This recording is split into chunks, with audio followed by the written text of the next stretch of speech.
Great, I'll call us to order at 7 p.m. Review our agenda for additions, removal, or adjustment of any items. Is there anything? Not that I'm aware of. Okay. Overview of Zoom meeting operations and procedures, rules and participation. Please mute your microphones and wait to be recognized by the chair before you speak, or you can also put a note in the chat and we'll try to watch that if you're on Zoom. Let's see, public forum. Anyone this evening for public forum? On screen, am I seeing anybody? I'm not seeing any, nope. All right, we're moving right along. Regular business, consider a proposal. Department head roundtable. Department head roundtable, I jumped ahead. Department head roundtable. Who do we have on the screen tonight? I see Sharon. I see Brett and Sharon. Sharon, do you want to get us started? I can go first. There you Yep, go. I can go first. Thank you. We sent out water bills last week. Delinquent tax bills went out last week, so I've been getting calls about those.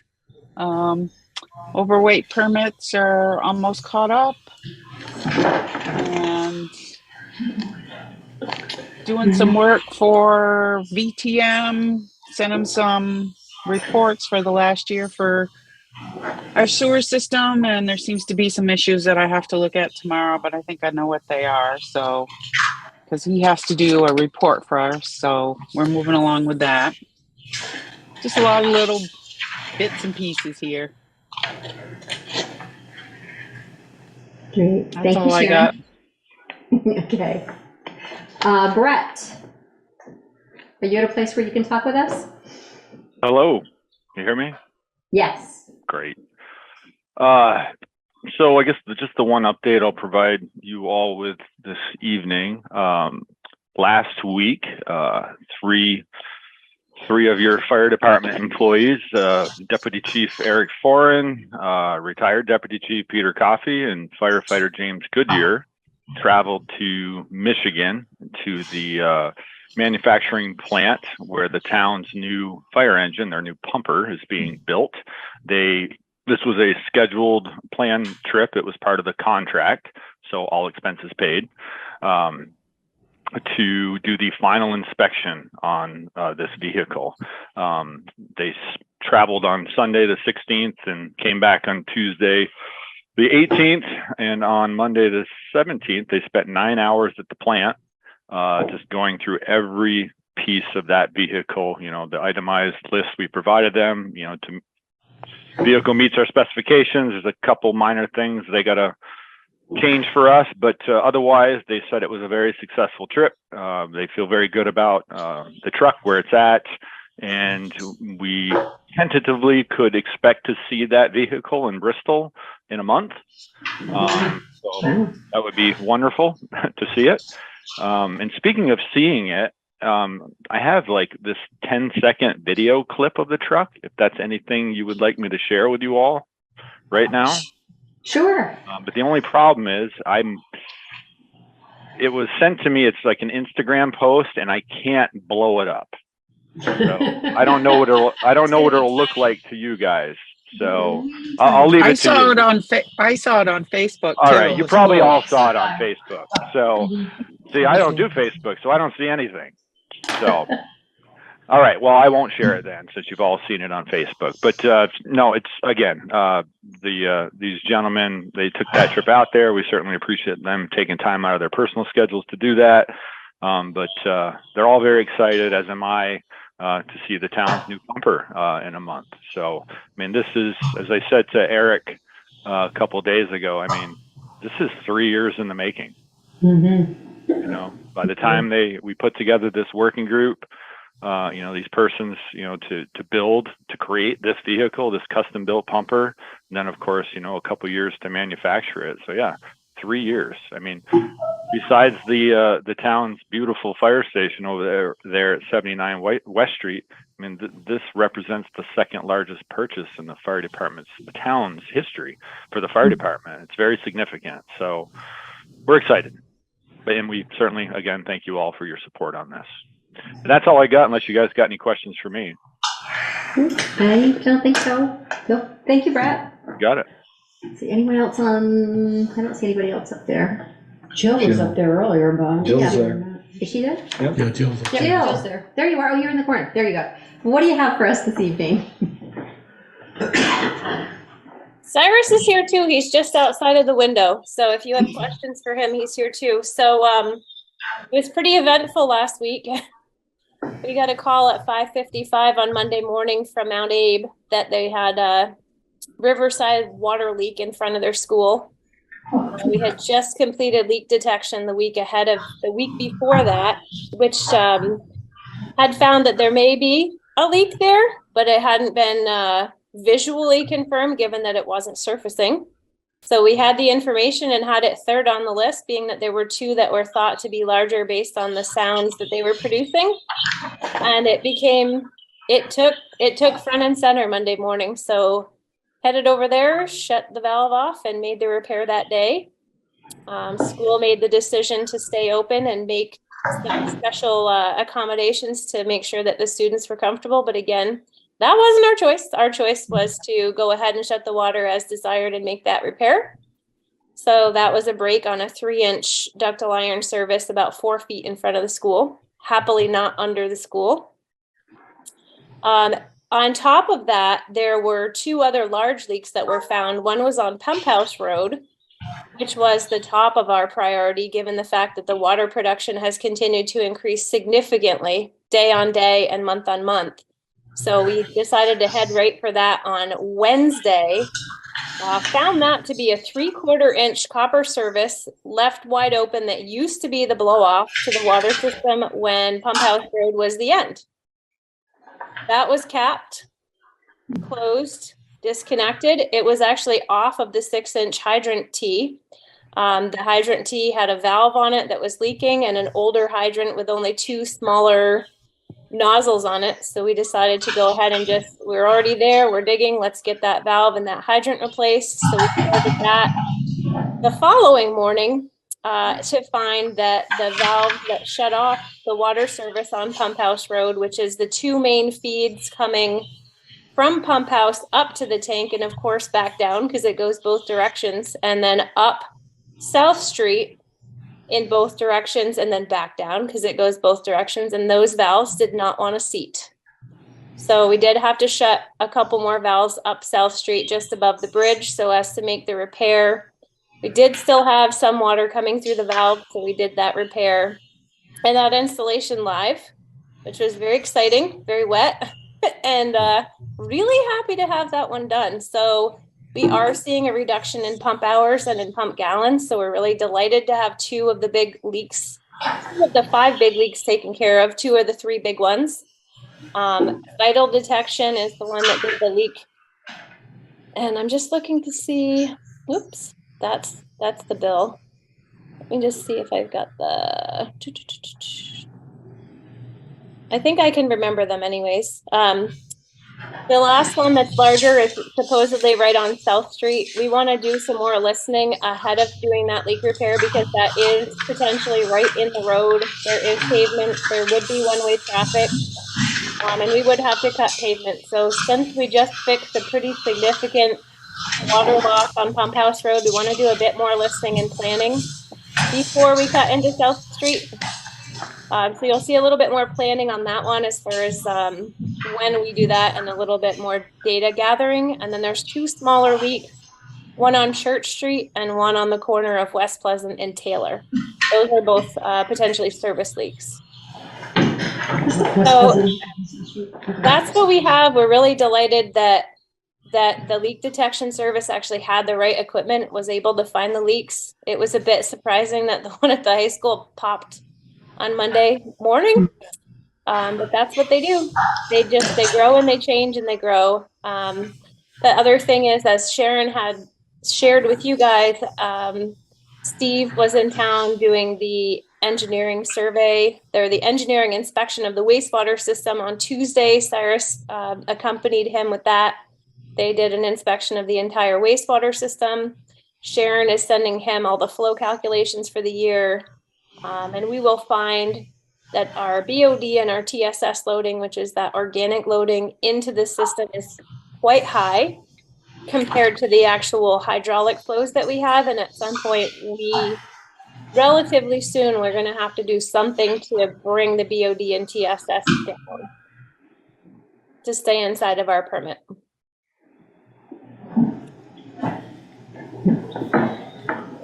Do you have an idea of what that might be?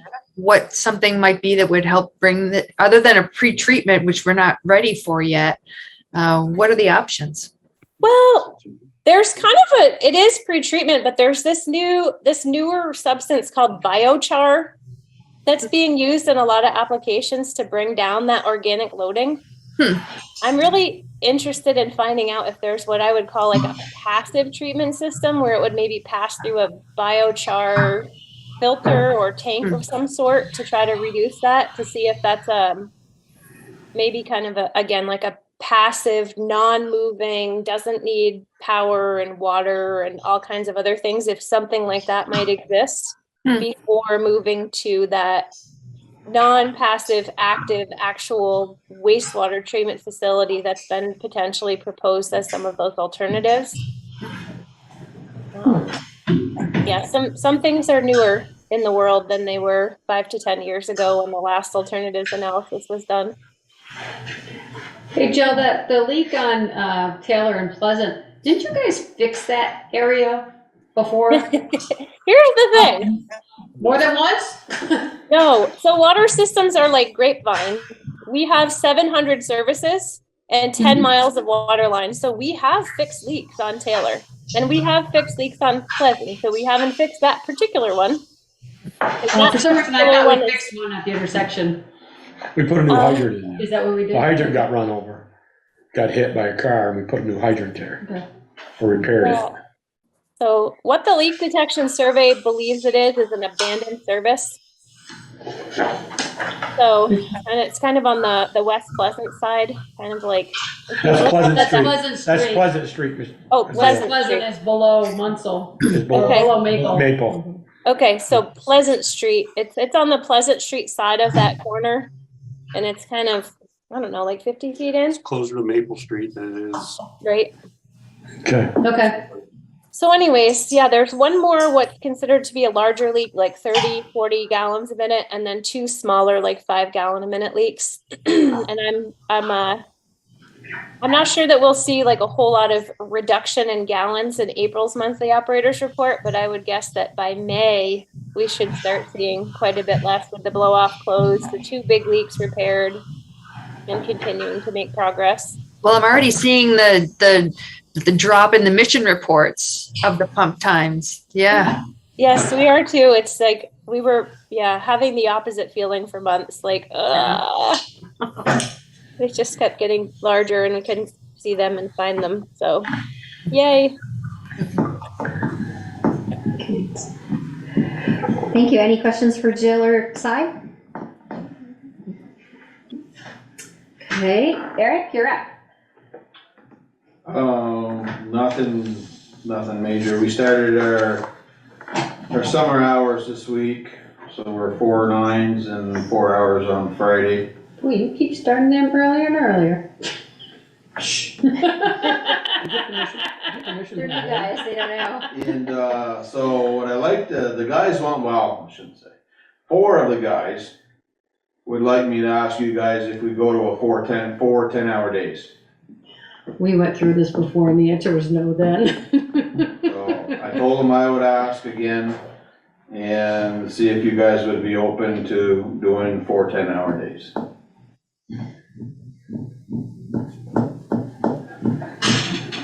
We'll have to talk about that, I guess. Now it's run out the time to do that.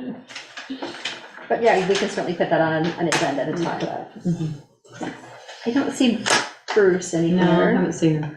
Is that I didn't miss anybody? Maris is not Well, on. Chris. I'm looking right at Chris.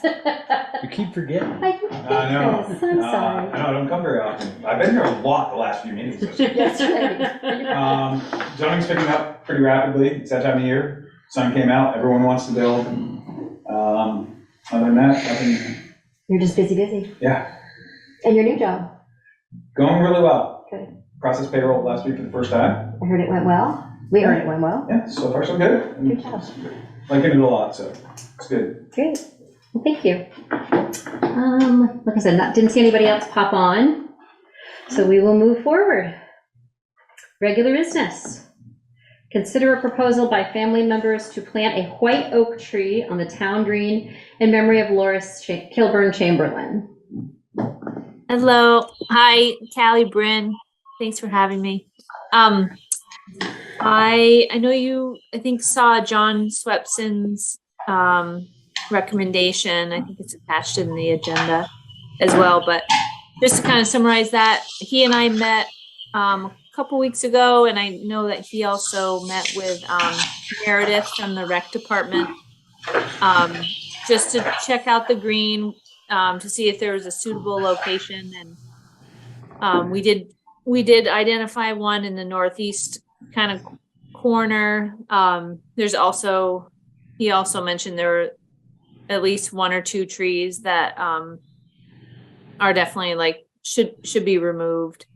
I don't know when, but this soon. They're not, some sugar maples aren't doing too well. So yeah, we were just wondering if we could plant a white oak for Loris, and the family would purchase the tree, plant it, stake it, water it, all that kind of stuff. And so if there's anything else that, you have questions about or would need from us on our end, I'm happy to work on that. Was that the tree he recommended to be planted there? Yeah. Yeah, he said that white oaks are really great. He wouldn't recommend sugar maples. They're just not happy on the green. But he was saying that white oaks would be, they are really solid. They can handle kind of being in an urban area. Yeah, he said that that's the right tree in the right location. So he recommended we remove the dying tree first? That's what I was gonna say. Our policy is we can't put one in until we remove one, so it seemed gonna make plans to remove it. Yeah, and I wasn't sure if somebody had mentioned that there was one that was removed last year, but a tree hadn't been planted, so I didn't know what that. He removed a crabapple last year near the playground area. I'm not sure when he's back in town to do the other removal that he recommends, but yeah, we don't have a date for that. Mm-hmm. Yeah, I know he was on vacation tonight, so he was thinking he might be able to call in, but wasn't sure. So if a tree was removed, it seems like we have the option to plant a new tree regardless of where it is.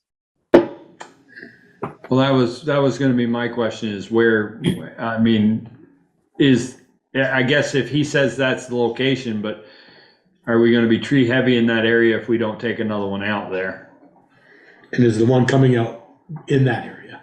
Yes, at least one of them coming out is right in that same area, and it would open up some light that would benefit the new tree. So, if we give the approval, then I think we need to also make sure that The first one's moved? that the other one gets removed soon. If they plant the tree before it's removed, but it needs to be removed. Yeah, in his letter, he says would serve as a replacement for a nearby sugar maple. Would serve as a replacement for a nearby sugar maple that is in serious decline and will most likely need removal at some point. So we should just get a firm date on that at some point, and then we should be all set with the new tree going in, I would think. Mm-hmm. But if we follow up with John. Yeah. Yeah, I was gonna say, I have no problem doing this, but I think we need a date certain when that tree comes out. Okay. Yeah, I agree with that too, Michelle. But would that affect the approval of the white oak being planted prior to May 5th? I guess I'm okay with that, as long as we have a date certain that other one's coming out. Yeah. And certain that the new white oak we're planting on May 5th isn't going to get damaged by taking the old one out. Right. Right. We're going to put something in. I know they like that date because I think they're Memorial that day or a few days after. Mm-hmm. And it's not, if it can't happen by then, that's totally fine too. I know it's so. I just don't want to coming damage something you've done Right. by taking out the old tree that we all know has got to come out. Right. Yeah. Well, he'd probably take it out and then just grind the stump, right? That's what he I said. don't. Yeah, he That's what he pointed said. out some other areas, some spruce and stuff that had in that kind of area that had been ground out. Because we were looking at the map of the trees on the green, and so is there anything that the zoning administrator needs to do for this? Yeah, there was a question if a permit needs to happen. No, because it doesn't qualify as development per the regulations, so no, nothing is required from my end. Great, yeah, thanks, Chris. Great, I'll make the motion to allow him to plant a white oak in, Loris's memory. Second. all those in favor? Aye. Aye. Any opposed? Great, there you go, Callie. Thank you. Thank you. Thank you. Thanks, everyone. Okay, moving on. Continued appointment and or reappointment of town officers and representatives. Consider candidates Allison, I'm going to say your name wrong, Allison Pouliot. Did I get that right, Allison? Yep. She's right. Oh, you're there, okay. And for the Energy Committee, and John Merriman, I probably said that wrong too, for the Conservation Commission. So Allison, seeing you're here, do you want to tell us why you're interested? So I'm interested. I recently retired, so I have a little bit of free time, and I figured it was about time I did something to support the community that I live in. I am very interested in energy conservation, and I've undertaken some things in my own home for that, and I look forward to being able to share some of that information with people in town and with the committee. And I've also started in my retirement, I'm doing a part-time role with an organization, a nonprofit called Window Dressers. So I've learned a lot about that, and I'm just hoping to share that with people on the committee as well. I still think you're quite involved in the food shelf. Yeah. So you've done, yeah. I know. Yeah, You you're only tired. have a little bit of time, right? Right. Yeah, I have enough time. I make a motion, we appoint Allison to the Energy Committee. Second. Thank you. All those in favor? Aye. Aye. Any opposed? Great. Thank you, Allison.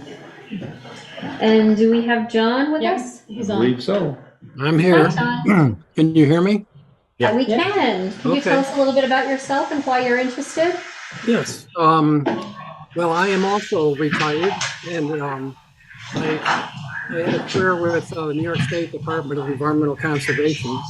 And while I was working, I participated in a number of volunteer activities. I was president of a nature center. I was on a county environmental commission, and I was the president of the board of directors of a convention and visitors bureau for a county. So anyways, a number of volunteer things that related to environmental issues, and we've been in Bristol about 8 years and gotten to know folks in the community and the parks and the resources. And so I thought maybe it's a good time I saw there was an opening, and I knew a couple of people on the commission, and so I thought maybe it'd be a good time to volunteer. Great. Thank you very much. Anyone like to make a motion? Sure, I will. Second. Great. All those in favor? Aye. Okay, and Michelle has stepped out for a moment, so the majority has it. We're good to go. Thank you, John. All righty, thank you. Thank you, John. Okay, anything else with those appointments or anything else we need to know, Valerie? No, there are no adjustments to the table, other than we now know that Naomi Drummond is not interested in being reappointed to the transit board. So she's going to give some thought to anybody else that she might recommend to be appointed in her place, but at the moment, we don't have any other candidates. Naomi served in that Long capacity time. for a long time. Yes. Yeah. Yeah. So is that the TDT board now, or is it a broader one? Tri-Valley Transit. Right. Is Addison it that? County Transit something. Okay, so it's a broader thing than just. I think than just so, TDT. yeah. Okay. Okay. Yeah, I believe they've expanded their service, so. Yeah, yeah, to Randolph. Oops, I'm gonna run out of battery here. So we don't have any other appointments tonight. Okay. Great.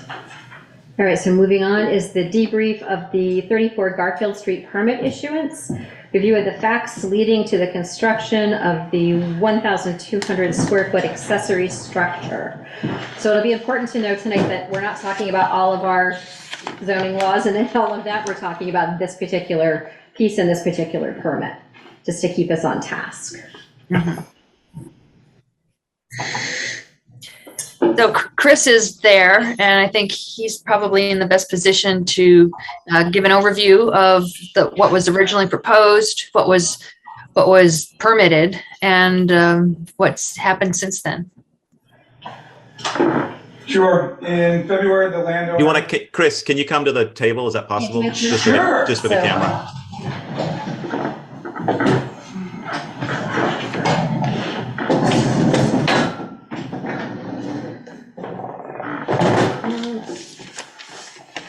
Okay, there we go. So in February of 2022, the landowner at 3436 Garfield Street placed an application for a 30 by 40 two-story garage with an apartment to be built in the northeast corner of the lot.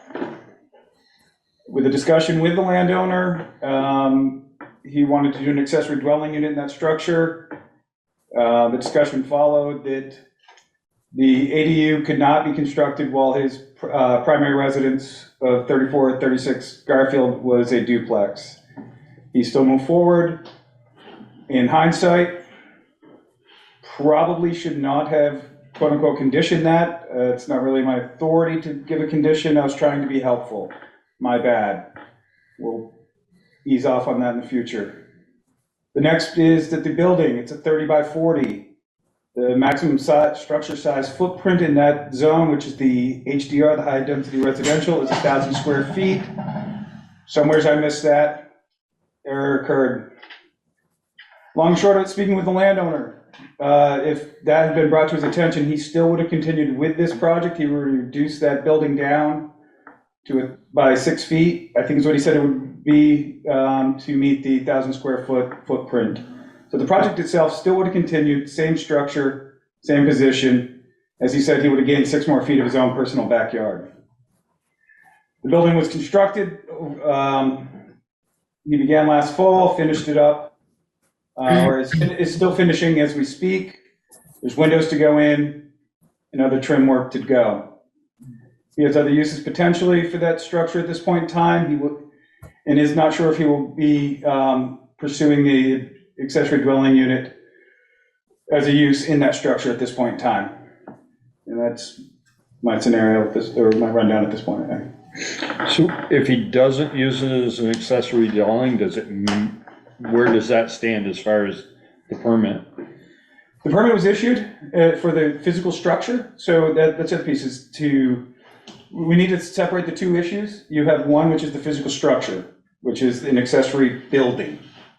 That is a standalone permit. The accessory dwelling unit is a use inside of that building. It's no different than if he was going to have a doctor's office. It's the same thing. It's a use. It's not the structure. The structure and the use are very separate. And the permit is issued for the structure? It was for both. Okay. He asked for both, and both were issued. Again, with the ADU, with his understanding that he couldn't get an occupancy permit for that until his primary was converted to a single family dwelling, which is what he was toying with at the time. He lives in the. Yes, he does. One of the places in the front. He lives in one of the units in the front. Yeah. Mm-hmm. So the existing structure as built, even though it is 1,200 square feet in footprint, the permit was issued by statute. In my error, unfortunately, it is a legally issued permit. The structure is legal. it falls going forward as a pre-existing non-conforming structure. And any changes to that structure will require a conditional use permit issued through the Development Review Board going forward. But he could put a ADU in there because he's got permit for that at this point without, if he changes the house back to a single family. He has one more year, yes. Okay, And if right, there's and no then he would have to activity, reapply. yep, if within one more year that this doesn't occur, the use goes away, and because there's no activity on the permit, it surpasses its 2-year. Is it, I just want to be clear in my own mind, Chris, is the 1,200 foot still non-conforming? Yes, sir. Yeah. Even if it Right. is not an That's accessory dwelling? Yep, Okay. 1,000 square feet is the maximum for an accessory building in the high-density residential zone. You could, Chris, is there enough land there if he came back and said, I want to do a boundary adjustment and have 2 lots? Could he then have an accessory building, a dwelling in that? Not at this point in time. Because No. that's not a very big lot. 0.3 acres, it's, depending on where the zoning changes shake out that are being worked on right now by the planning commission, there was talk. One of the reasons behind this was, as we all know, there is a shortage of housing in our community. And that was sort of his goal, was to try to figure out, while building a structure that he wanted, to be able to utilize part of it to, A, provide some housing, and B, help offset the cost of the project. So Chris, does he have the certificate of occupancy right now? Absolutely not. Okay, so what does he need to do in order to get his certificate of occupancy? He would have to, A, build the apartment. There is no apartment inside of the structure at this point in time. The shell that you see on the outside, with the exception of a floor between the 2 structures, is about all that he has in there at this point in time. He would have to build it, construct it, then we would do a tour. He would have to prove out that the primary residence has been converted from a duplex to a single-family dwelling. And then at that point in time, we would walk through the criteria, things like, is it 900 square feet or less? Does it have adequate wastewater, adequate parking, and that he is residing in one of the 2 structures? Okay.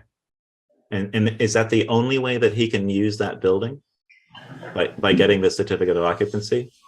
As an accessory dwelling unit, yes. He could use it for other purposes, a garage, or other possible ventures that would be permitted in that zone. Okay, so regarding that, if let's say he decides to use it as something else other than a place to live, does he require a certificate of occupancy, or is that only for a residential location? All structures, any zoning permit issued requires a certificate of compliance. We don't issue certificates of occupancy technically. We've condensed it into one document, but yes, that would still be required. Okay, and so how would he go about, let's say he's just going to use it as a garage for some storage upstairs and then garage downstairs. He would then come to you. That seems like something he could get now without doing the residential part. Is that right? Absolutely. Okay, so he can still, he's not like trapped in a position where he can't use this building that he's built. He can still get that certificate, but he has to say that I'm going to be using it for this purpose and not this one. Correct. It would have to be used as a accessory building, i.e. a garage storage unit for his own personal use. And that the certificate of compliance basically is stating that it meets the specifications that were issued in the permit as far as size. Okay. And location. Has it got sewer and water in it now? I do not believe so. And maybe you can't answer this, can he put it in there even if he doesn't use it as an accessory dwelling?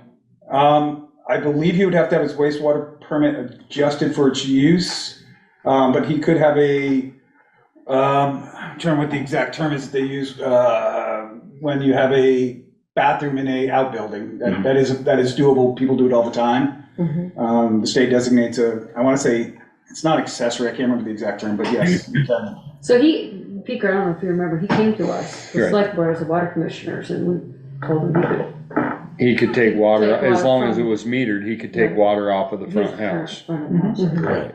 So Chris, you were saying about he had to live in one, if he turned the house back into some duplex to a single and rented that out, could he be an absentee landlord? Could he rent and be an accessory building? Absolutely not. He has to be in one of them?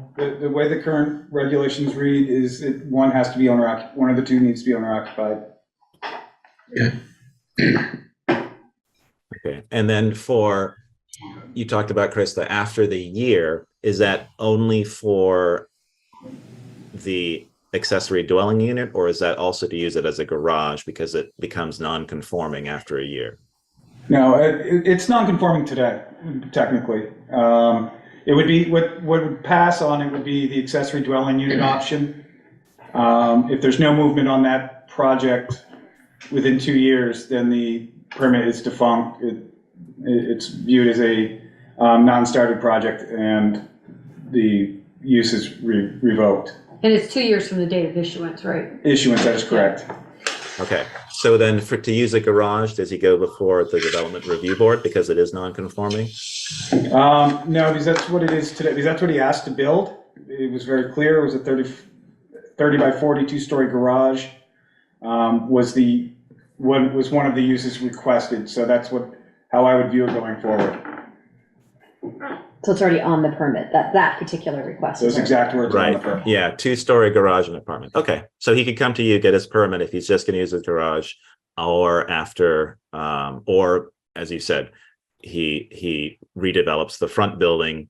So it's a single family, then he can do the ADU. After another year, since the permit's been issued, then he goes before the development review board if he wants to do the ADU. Correct, or any other use, it's not a by right use in that structure. Right. Okay. Required. That's not on the permit. Got it. Okay. Is one of the issues also with the building is the way it's metal. Building kind of sticks out like a sore thumb, so to speak. Yeah, And is that something overall, the whole planning commission and zoning board should look into? Okay, I'm gonna jump in here on that one. I was gonna offer my input on it first. Go First of all, Go ahead. as a professional, my job is not to zone pretty. We look at uses and are they compatible. If you walk around this community, there is one of the things that makes our town what it is, in our village what it is that every property is unique. If we want to live in something that looks the same in every house, we should move into the subdivisions that are going on in South Burlington, Williston, and Essex. That is not what we're looking for. Is it out of shape? There's a lot of houses when you walk around this community, when they were built, they would never be allowed. One example is on Mount Street, used to be the Hant House. I don't know who lives there now, I apologize. It's the stone house next to Giles' house. That's totally out of character for the neighborhood. So as you walk around, you've got Kevin Hansen's garage does not fit the neighborhood. There's every place you go, something doesn't fit, but that's what gives us our quirkiness. My garage with a carport. Well, the PC's working on some of this stuff, but, unfortunately, their hands are tied based on the state statutes of what they can and cannot do. And you cannot, decide, okay, that doesn't look appropriate, because then you're just discriminating against others. So, because I had mentioned some things like notice to landowners, and they're talking about that, making it look in the character of that's around, and that's where we got into the discussion about the state statute and what they allow, what they can't allow, so, unfortunately, there's not a whole lot you can dictate, as to what it looks like, what it doesn't look like, what they can put up, as long as it meets the rules, the regs that are If it there. meets dimensional standards and it is a by right use, and that's sort of the intention of why it's vague in state statute, is to allow the uniqueness that makes our town and our state fun. The state right now is, Everybody can have a duplex.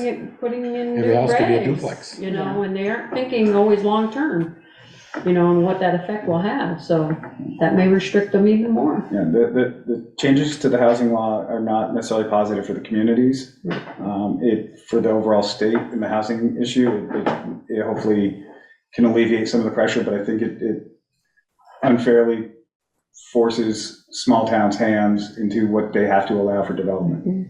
So this is a little bit outside the box, but how does a community like Manchester, where you can only paint your house one of 5 colors, you can only have a fence that looks like whatever, how do they get around some of that? So my guess would be that it's similar to our designated downtown area.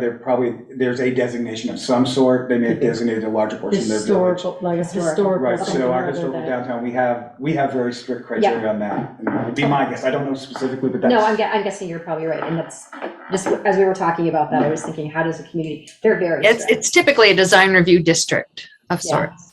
Okay.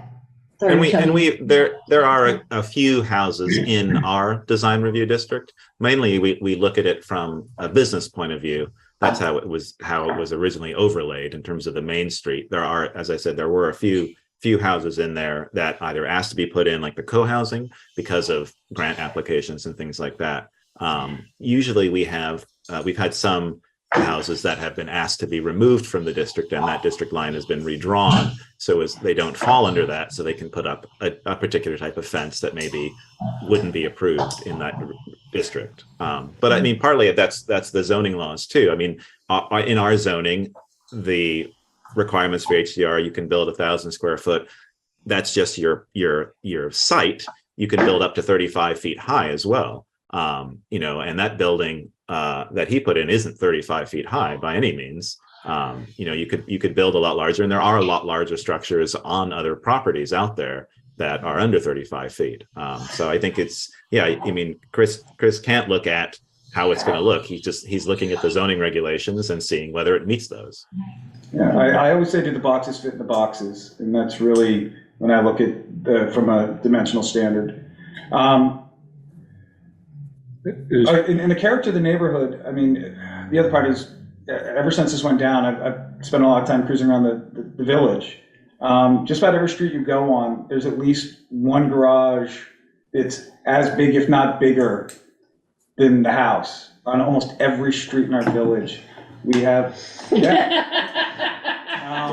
There happens to be. There's two others on Garfield Street itself that are bigger than their primary structure. Yep. So this is not uncharted territory in our community. There's 2 questions in the chat. Yeah. One is setbacks, and the other is posting of the permit. Posting before Sure. So the setbacks in the high density residential area, requirements are 10 feet from the property line. That structure, as spec'd, is 12 feet from the northern and the western property line. Anyone who's been up and looked at it carefully the hedgerow that is on the eastern neighbor's property is at about 12 feet as well off from the Bazer's property line to the north. So it stays right in that line, and that's about 12 feet off. Mm-hmm. And the other question was posting. Sure. The process is when a zoning permit is issued for a by right use, or actually any building permit, there's the infamous P poster that is sent out to the applicant. They need to post that poster for 15 days. There's a date. And during that 15 days is when the appeal period can occur from anyone in the community. If there's no appeal on day 16, the permit is deemed issued, and the project can move forward at that point in time. Just out of curiosity, what happens if they don't post it? I mean, they should be posting it on the property where people can see it. The law, or our regs state clearly, and I believe state law also states that it needs to be visible from the nearest right of way. So his was posted in the front window of his home on Garfield Street. Mm-hmm. I try to drive around after I issue permits and make sure that I see those out there. I have my list of, and if I don't see them, it's a phone call. And if they still don't comply, I can start the clock over technically. And that's an 8 by 10? Yeah, it's an 8 by 10. It's a white sign with a big bright red P on it, and the date of issuance and the date of appeal are both listed on those signs. So be careful climbing up on somebody's porch. Well, that's, You might get I was caught. just thinking, like, how close am I gonna get? Yeah, Well, if you see the P there, you can come down to the office and review the permit. Right. So there's two things in the front lobby. Is they stack every permit that's issued. A copy of it is placed in the lobby. Typically on the back, I try to place the site plan on the back side of it. And if people want more details, I am here now 5 days a week, and my office is readily How available. long do you, how old are the ones that are out there that you keep them out there for? A year? They're all of last year's and this year's currently. I try to recycle out at the beginning of the year, the previous year. There are 2 years prior. John, I see you have a question. Yeah, I have a few remarks, and I just want to come in at the appropriate time, and I don't know when that is. Are there any other questions in the chat? I'm sorry, my computer died, so. Yeah, No. I mean, the only question, That's the only thing I would say, and I told this, Did he say that clear? I think so. PC, Yeah. is that I think the notice piece would be nice, even if people can't do anything about the permit. At least 100%. letting them know. I know that creates more work for you guys, but at Like least letting then the they would neighbors be know? in the know. Yeah, like the adjoining landowners in the know. You know, so if they have concerns or questions, they can ask. It doesn't mean that the permit's not gonna be issued, because if they're in compliance with all the regs, then. Right. So the hard part too there is at what point, who does that fall back on? Is that on the landowner? Like right now, if you are having a hearing for conditional use or subdivision or anything that requires landowner notification, it needs to be done by certified mail, and that onus falls back on the landowner, and that costs $700 a neighbor. Yeah, I know. So if it's every permit we put out, so you want to build a 10 by 10 shed to store your garden rakes, you got to go out and notify all your neighbors. So it's really. And how do we define neighbor? Yeah, well, Is it across the road, or is it Yeah. abutting Yeah. landowner? So technically it in would be abutter. the same way wastewater permit. If you are an abutting landowner. An abutting landowner. Then you get And the notice. street, and across the street does count as a budding landowner if you're parallel. So there's a lot of options out there that we're the planning commission is looking at this. It will have to go through the planning commission process to change it. Yeah. Because it called out in our zoning, in our UDR. I think something as simple as running a weekly report and just posting it on the website, so that if people feel the need, they can go out once a week and cruise the website. And so at least getting the information maybe an easier way. So we're trying to figure that out. I agree. It's a process that was started 5 years ago or so. Right. And the voters have to approve those changes, so it's not like, it's you not can't out make that there for you to instantly. look at and make comments on. Right. Not that anybody really reads that, except for those of us that have to. So Chris, a couple questions. For the permits that you approve, is there an electronic version of those, or is it just the paper copies at the moment? I have an electronic copy. I scan them all as well. Okay. So we could post those similar to how you post those out just in the foyer there. We could put those online electronically, or is there something that prevents us from doing that? No, we could. Does it have personal information? It depends. We'd have to redact them because it does have all the personal contact info. I mean, so it would be, you would have to, as a select board, would have to come up with a policy from there as far as, and make sure that that's all legit.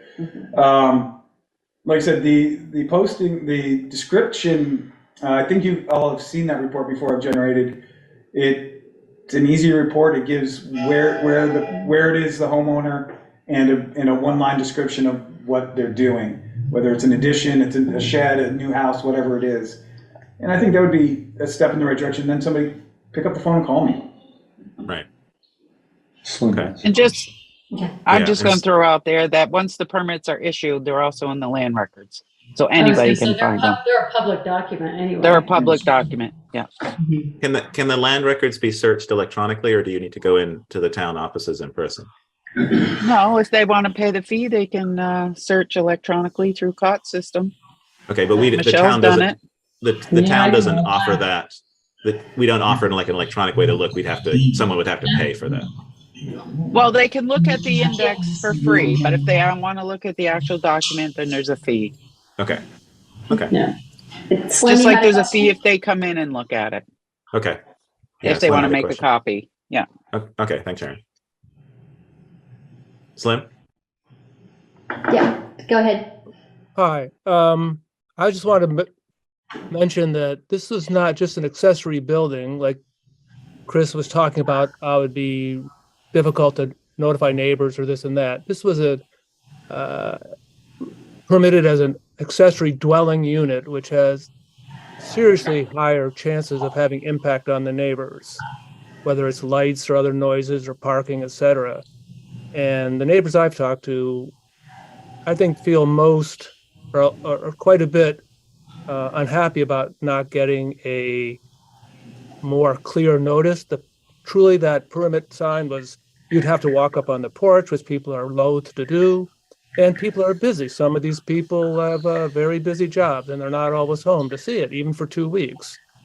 I don't see the difficulty in notifying, the big difficulty in notifying neighbors for the permit for an accessory dwelling unit, which, as I will repeat, it has every likelihood of having a larger impact.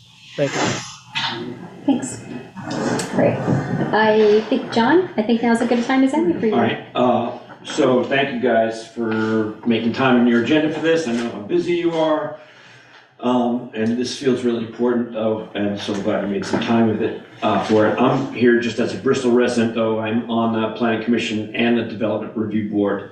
I'm not representing either board, I'm just here representing myself. You know, you've touched on a lot of things, but included with the materials for this meeting was the zoning administrator's letter at,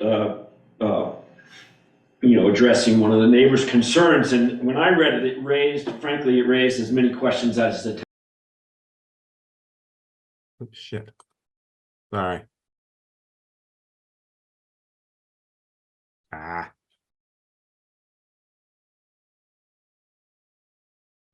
Oh no.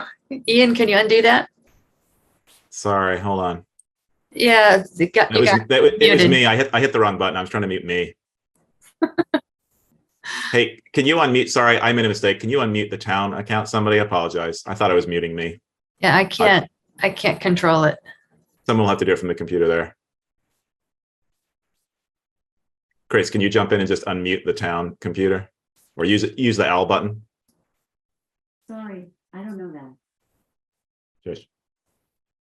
There we go. My apologies. I thought I was muting me. I apologize, John, and you were speaking. You might have to start back up a little bit. I apologize. Yeah. Sorry, John. It's all right. All right. I'm here representing myself, not the Planning Commission, the zoning board that I serve on.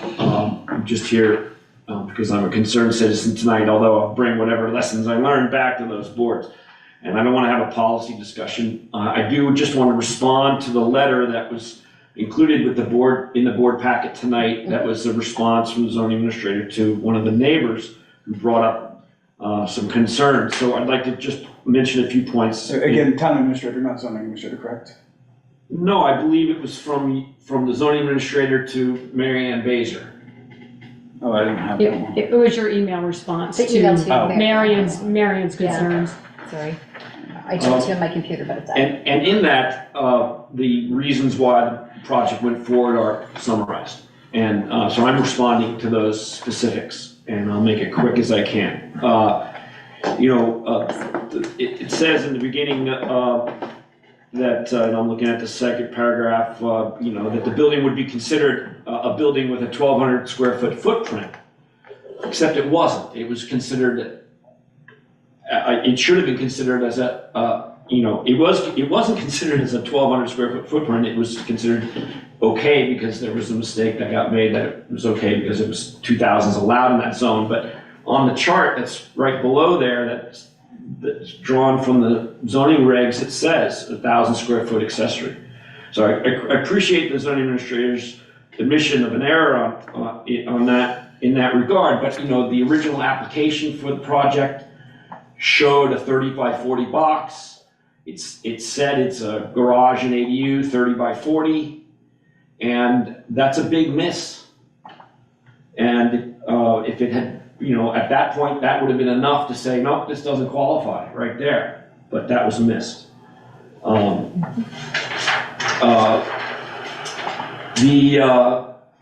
You know, it says per the plan provided, the applicant's project meets the requirement. On the setback, that's true, but the plan, as I said, showed when it was submitted a 30 by 40 box, and it mentioned 30 by 40 in a different location. So per the plan provided, it may have met the setbacks, but it didn't meet the first requirement, which is not exceeding 1,000 square feet. That got missed.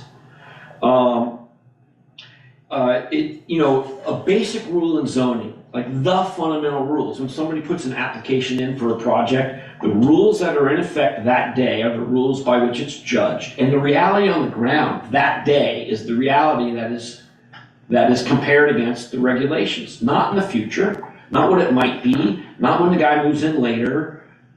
That's not the way it's done in zoning. That's zoning 101. So clearly there was a discussion about the fact that it didn't meet, needing to inhabit one of the 200 structures by the owner, only being up to 1,000 square feet of livable space, and the primary house needs to be a single family dwelling. Well, it appears that at the time of the discussion, the owner was not resident, because they're discussing that he needs to be resident. It's the regs don't talk about livable space. If you search the regulations, the words livable space do not appear in the Bristol zoning regulations. It's not about livable space, it's about the footprint. So if we're judging based on livable space, which is an arbitrary thing that somebody gets to decide, randomly what means livable space or not, then that leaves a kind of big hole in the zoning regs. It's not about livable space. And yet it went through. The primary house needs to be a single family dwelling. It wasn't at the time of application. It should have been rejected on that basis right there at that time. It doesn't matter what he wants to do with it in the future. It's how it exists at the time. So it doesn't matter that he's looking at converting the duplex to a single family unit. Well, he didn't yet, as far as I know. It's at the time that it matters. It says this would convert the structure. I'm reading from the letter. If he did these things, this would convert the structure from a pre-existing non-conforming structure to one that is in line with the town of Bristol UDR. Well, what that means is, read into that a little bit. What that means is the building that didn't yet exist was going to be built, and the day it was completed, it would be a pre-existing. It was only pre-existing when it was finished being built. It wasn't pre-existing when the application was put in there. There was nothing there. So the moment it was finished built, it was a non-conforming use. So in other words, the zoning allowed a non-conforming use to be built with, I guess, promises that later it would come into conformance. But that's not how it works. So clearly here on this sentence written by the zoning administrator that it was non-conforming and that it would come into conformance later. Well, that doesn't really cut it. Further down, the decision is based on the building's use and the dimensional standards for the zone. The use, accessory building, ... It's not an accessory building. It's an accessory dwelling. And the zoning regulations are clear. There are two definitions. One for existing accessory building, which is something like a garage, and there's another one for accessory dwelling unit. And the first one, the one for accessory building, explicitly says that an accessory building cannot have a dwelling in it. If it does, it's not an accessory building, it's an ADU. That's the higher, more impactful use anyway, so the regs are right on that. But it's not, the use is not accessory building. The use is accessory dwelling. It didn't get considered that way, apparently. Down towards the bottom of the letter, the zoning administrator quotes some guidance from the Vermont Planning Information Center, which I like this guidance. It says, impartiality, and I'm quoting from the guidance, impartiality is the ability to take action indifferently. The ZA should not care personally whether a permit is issued or not. The ZA's only motive is to issue a proper decision under the bylaws of the municipality. Impartiality would be saying 1,000 square foot limit, this is 1,200 square foot, doesn't meet it. That's impartial. Not, we'll consider what the living area inside is and then maybe decide whether it meets it or not. That's not impartiality, that's ambiguity and arbitrariness. The idea that it could come into compliance later after it's built, that's not impartiality. That's not applying the rules in black and white as they're written.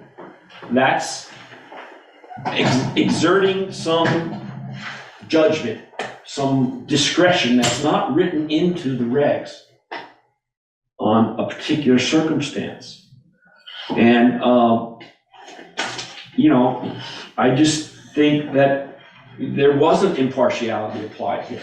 In the process of looking into this kind of stuff, I looked at the zoning regulations, of course, for the ones that are currently in effect, which is, they were passed in 2020, they're actually passed in 2021, but we all call them the 2020 bylaws.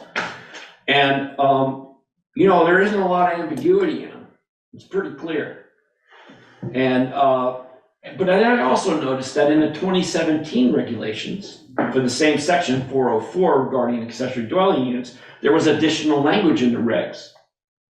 And that language was stricken from the 2020 regulations, but I'm hereby formally asking the town to get an opinion from the town attorney about whether the language that was omitted from the 2020 regs that existed in the 2017 regs might still be in force. I have already sought an opinion from the Vermont League of Cities and Towns on that. And their initial blush, not to be held to them, but their initial blush from one of their attorneys was, if it wasn't properly warned, if it wasn't properly put in the letter, the transmittal letter from the Planning Commission, here are all our changes that we're proposing to the select board accepts that and it goes to a town vote. If it wasn't properly accounted for in that transmittal letter, then these words might still be in effect in our town today. We don't know that. I would note that if they were in effect in town today, they would have given the zoning administrator a lot more guidance in this particular circumstance on 34 Garfield Street. And I'll give you copies of that, you can read it on your own. But we do need to know whether our zoning regs have this provision in it or not. And right now, the early indication is, even though they're not printed in there, they might be in there. So I am asking the town to get an opinion from the town attorney on that. You know, the bottom line is that zoning's not easy, I understand that. You know, it's a tough job to administer the rules and that sort of thing. And at the policy level, the Planning Commission can handle that stuff. But we need to know why the rules we have, and it's only a few. I mean, the policy is only that long. Why they weren't followed. And I'm not satisfied by the explanation, I'm sorry.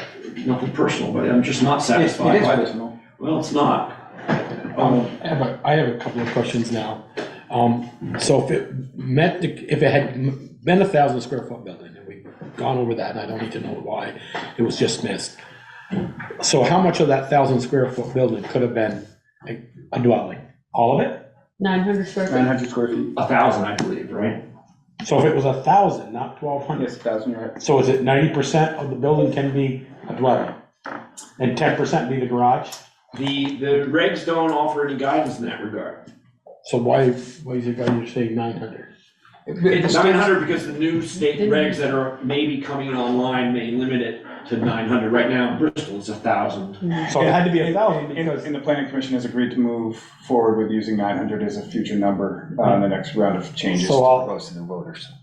But as of now, the future might be 1,000, but as John was saying. No, future, right now, 900 probably. 900, so he could only use 900 of that. He could use 1,000 He today. could use 1,000 right now. 1,000 is what today is, 1,000 is today. But the regs don't say how he uses he's got a 1,200 square foot footprint building there. That's what the regs measure. They don't give anybody discretion to say inside of that 1,200 square foot footprint, a closet doesn't count as livable space, a stairway doesn't count as livable. There's no guidance like that. It's the size of the building, period. So, no discretion. So are you making a recommendation that when this is looked at by the board, that they make some parameters? Is that what you're asking? That's beyond the select board. Yeah, I don't get into That's the policy. PC, that's the Yeah. PC's Right. job to do. Yeah, I haven't raised any policy questions like that. I'm simply keeping it on this particular application and the explanation for why it happened. When, in my judgment, maybe I'm not right, I don't know, that's fine. I could be wrong on every point, but a simple reading of the rules shows this thing shouldn't have been approved, shouldn't have been built. And that, it doesn't mean the guy couldn't have done anything. If it had been declined because it was 1,200 square feet or whatever, could have altered his plan, come back, and maybe been approved. But the irony of saying zoning administration should be impartial falls on its face when we see the discretion that was applied in this particular application. But even though a mistake was made, we can all agree I on was that. gonna say, that was a mistake. We're all only human. 12, he's owned up to that. But we can't say, because it's a 1,200, and you were signed off, and you waited your 15 days before you start building, we can't say you gotta tear off 200 feet. Yeah, there was no appeal done. And Yeah, no, I'm not saying how to solve the problem. I'm saying how it got approved in the first place. I don't know how to solve the problem, but the fact is the building got built, and the day it was done, it didn't comport. It became a prior, even though it wasn't existing before it was built, the day it was finished, it was a prior non-conforming use. It didn't conform on the day it was done. How did that get approved? If it does, you don't go approving buildings and then retroactively make them conform. Well, John, I mean, honestly, it's not like Chris looked at it and said, oh, I'm gonna allow a 1,200 square foot building even though it's not supposed to be there. He made a mistake, the appeal period ran, it's permitted. There's nothing we can do about that. And I'm sure it's not the first mistake that's been made Right. in the zone. But of course. Okay, so we have a couple things. We have Teresa Guile has a question. Yeah, Teresa? she's raised her hand a couple of times. Sorry. Yes. Teresa, go ahead. Teresa, are you still there? She got tired of waiting. Did you give No, up? she unmuted, but then I There can't she hear is. her. Hi. Teresa, Oh, No, she you muted. muted yourself there again. you go. Go ahead. Can't hear her. Sorry, we can't hear you, Teresa. Yeah. Nope. put it in the chat. Can you Yeah, chat you- your question? Chat. Or Right, just can you type it in the disconnect chat, and please? Yeah, maybe she'll jump back on. Disconnect and reconnect. Oh, no, she's down below. Oh, there you are. While we're waiting, I would note, it's not just about it being 1,200 square feet. The owner wasn't resident. It's a duplex, not a single family. So on 3 scores. Actually, Jacob, the gentleman did live there at the time. But when you were talking to him at the time, he lived there when he I know applied. when he came to us, he was living. He's lived there ever since he bought the building. Okay, so on that score, fine, but then on the other. So an error was made. So the other, well, that's passive. It is, it's very passive, he's this whole. There we go. Let's go. We can hear the dog, Teresa. You can hear me?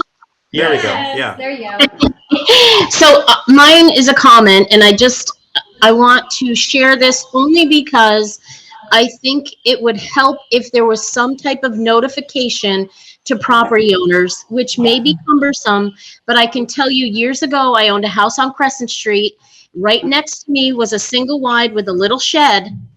And that person who built right next to me was able to put a 2-story higher than 35 feet, blocked our views to the Adirondacks, and we had no idea until it was too late.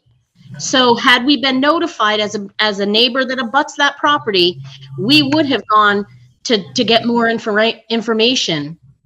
But instead, he was able to, because the little shed that was attached to the single wide met the footprint, quote unquote footprint, he was allowed to build a large dwelling right in front of us.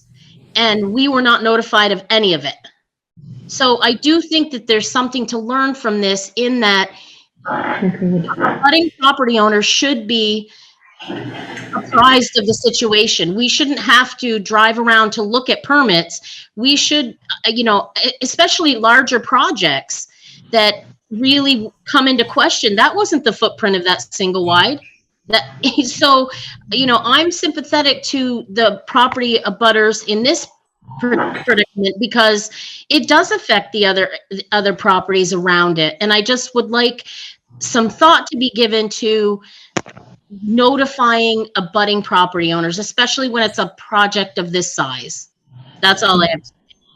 Thanks. I think Teresa, can I ask you something? If you had gotten notice of what happened next to your property, would that be helpful, even though you could not have done anything to stop the actual permit? Yes, it would, because I would have come to the meetings, I would have expressed my concerns, and I would have wanted answers as to how can this be the footprint when this was a single wide before, and now this is a large 2-story dwelling? That doesn't even conform to the footprint. So, But I think that's been a recommendation that's been made to the planning commission as they look to overview or update their regs. Yeah, I mean, I guess So- if people have those comments or concerns, they should let the PC know. I mean, because that's public opinion, and that should be in there, whether they can do it or not, or implement it, that at least they have people with concerns know. And this item is on the last agenda, and Kevin's got it as an ongoing agenda item as the chair to address how we notify. It is a known issue, and it is actively. Right. I just got one question. Thanks, Teresa. Go on, Eric. What's the footprint? Is the footprint just the square and then you can go like 100 feet in the air? Yeah. As long as it stays in 35. that square? Yeah, 35 feet, yes. 35 feet is the That's max? correct. Okay, I didn't know. if I'll there was tell a- you, in my case, how they got around it was there was a little shed that was attached to a little walkway that went into the single wide. And he was able to say that that shed was attached to the single wide. And that's how he was able to put that big 2-story dwelling. Well, the rules also say that an ADU must be, quote, clearly subordinate to the main house, okay? So in the instance that Teresa offers, doesn't sound like that was the case. And then the instance of 34 Garfield Street, the full addition, the full building is 2,400 square feet. I don't know the size of the main house, but it's pretty darn close to the size of the main house. And, I don't know how to interpret clearly subordinate, but at least it was a point that might have been considered. So it didn't meet at the day, on the day of application, it wasn't a single family dwelling. The application was for something larger than 1,000 square feet, and maybe it wasn't a clearly subordinate dwelling. So there's 3 mistakes that were made, not 1. It is a subordinate dwelling. It's just attached. I guess I'm confused by that. I'm gonna put myself in that person who's got the permit now, with the dwelling out back, the 1,200. If he's got a duplex in the front, he's gotta, before he gets a permit and knows that I can build something out back, I gotta turn my duplex into a single family. I guess I wanna have my permit in my hand to know, okay, I got a permit if I do what they want me to do, turn it into the duplex into a single. That's not how zoning works. But that's a condition of the That's not how it works. Correct, 100%. Doesn't go that way. I agree. Right, but now, see, I disagree with you, John. I mean, Right. I am not gonna put up an ADU and not know I can have the permit. I mean, to me, the condition of the permit is you get that permit if you do these things. It's no different than giving a driveway access permit that driveways says, on- these are the on conditions of driveways. the driveway permit. You don't get your access permit unless you do these conditions. Right, but one of But the, you got the permit in hand. but one of the ways you get the permit is that the property has to comport on these points, and it didn't at the time of application. That's how zoning is done. Correct. At the time the application is put in, the conditions on the ground and the rules in effect are the ones used to judge the situation. Correct. Not the future condition, not the maybe. And I would point out that as far as ADUs go, it's a permitted use in all districts. Nobody is going to stop anybody from getting an ADU permit. It's just about how they do it. You can't stop it. It's a permitted use. Actually, it's not allowed in the commercial district. Right, and probably not in conservation, but basically. Actually, conservation it is. In all the zones that matter when there's housing, I mean, that's basically, it's allowed. And so it's not future use. This is, because you can understand how would one administer future promises? You don't. You administer the reality on the ground the day the permit is put in. That is law. That's what stands up in court if things come to litigation. What the reality was on the ground and what the rules were in black and white on the day the application was put in. Absolutely. John, I'm gonna thank you for bringing all of that Thank you to for all our the time, I appreciate it. And I'm just gonna hand you this, these are copies of the section 404, and I would like to ask that Thanks. there's a few more copies. I don't know if I have one for everybody. I think the town ought to clarify what's in force in our regs or not. So that, and as far as I know, is up to the planning commission to make those changes, but thanks for coming in tonight. Well, these are not changes. He's talking about whether there was duly notice from 2017 to 2020, and I believe that was all done correctly, because we did it a couple times, because they didn't notice it right the first time. So the notice should have said in there, it's supposed to say what all the changes are, and if it doesn't, then those changes aren't officially accepted and they can't be voted on. These, there's some ambiguity here, but it looks like that section of the regs was not warned to the public, so the public didn't know it was changing that section, and therefore, if that were the case, this section would still be enforced. If this section were enforced, the zoning administrator would have more guidance to help figure out what to do at 34 Garfield Street. All right, thank you, John. Thanks for Thank you coming. guys for all the time, I really appreciate it. I appreciate you coming in and talking to us, and thanks.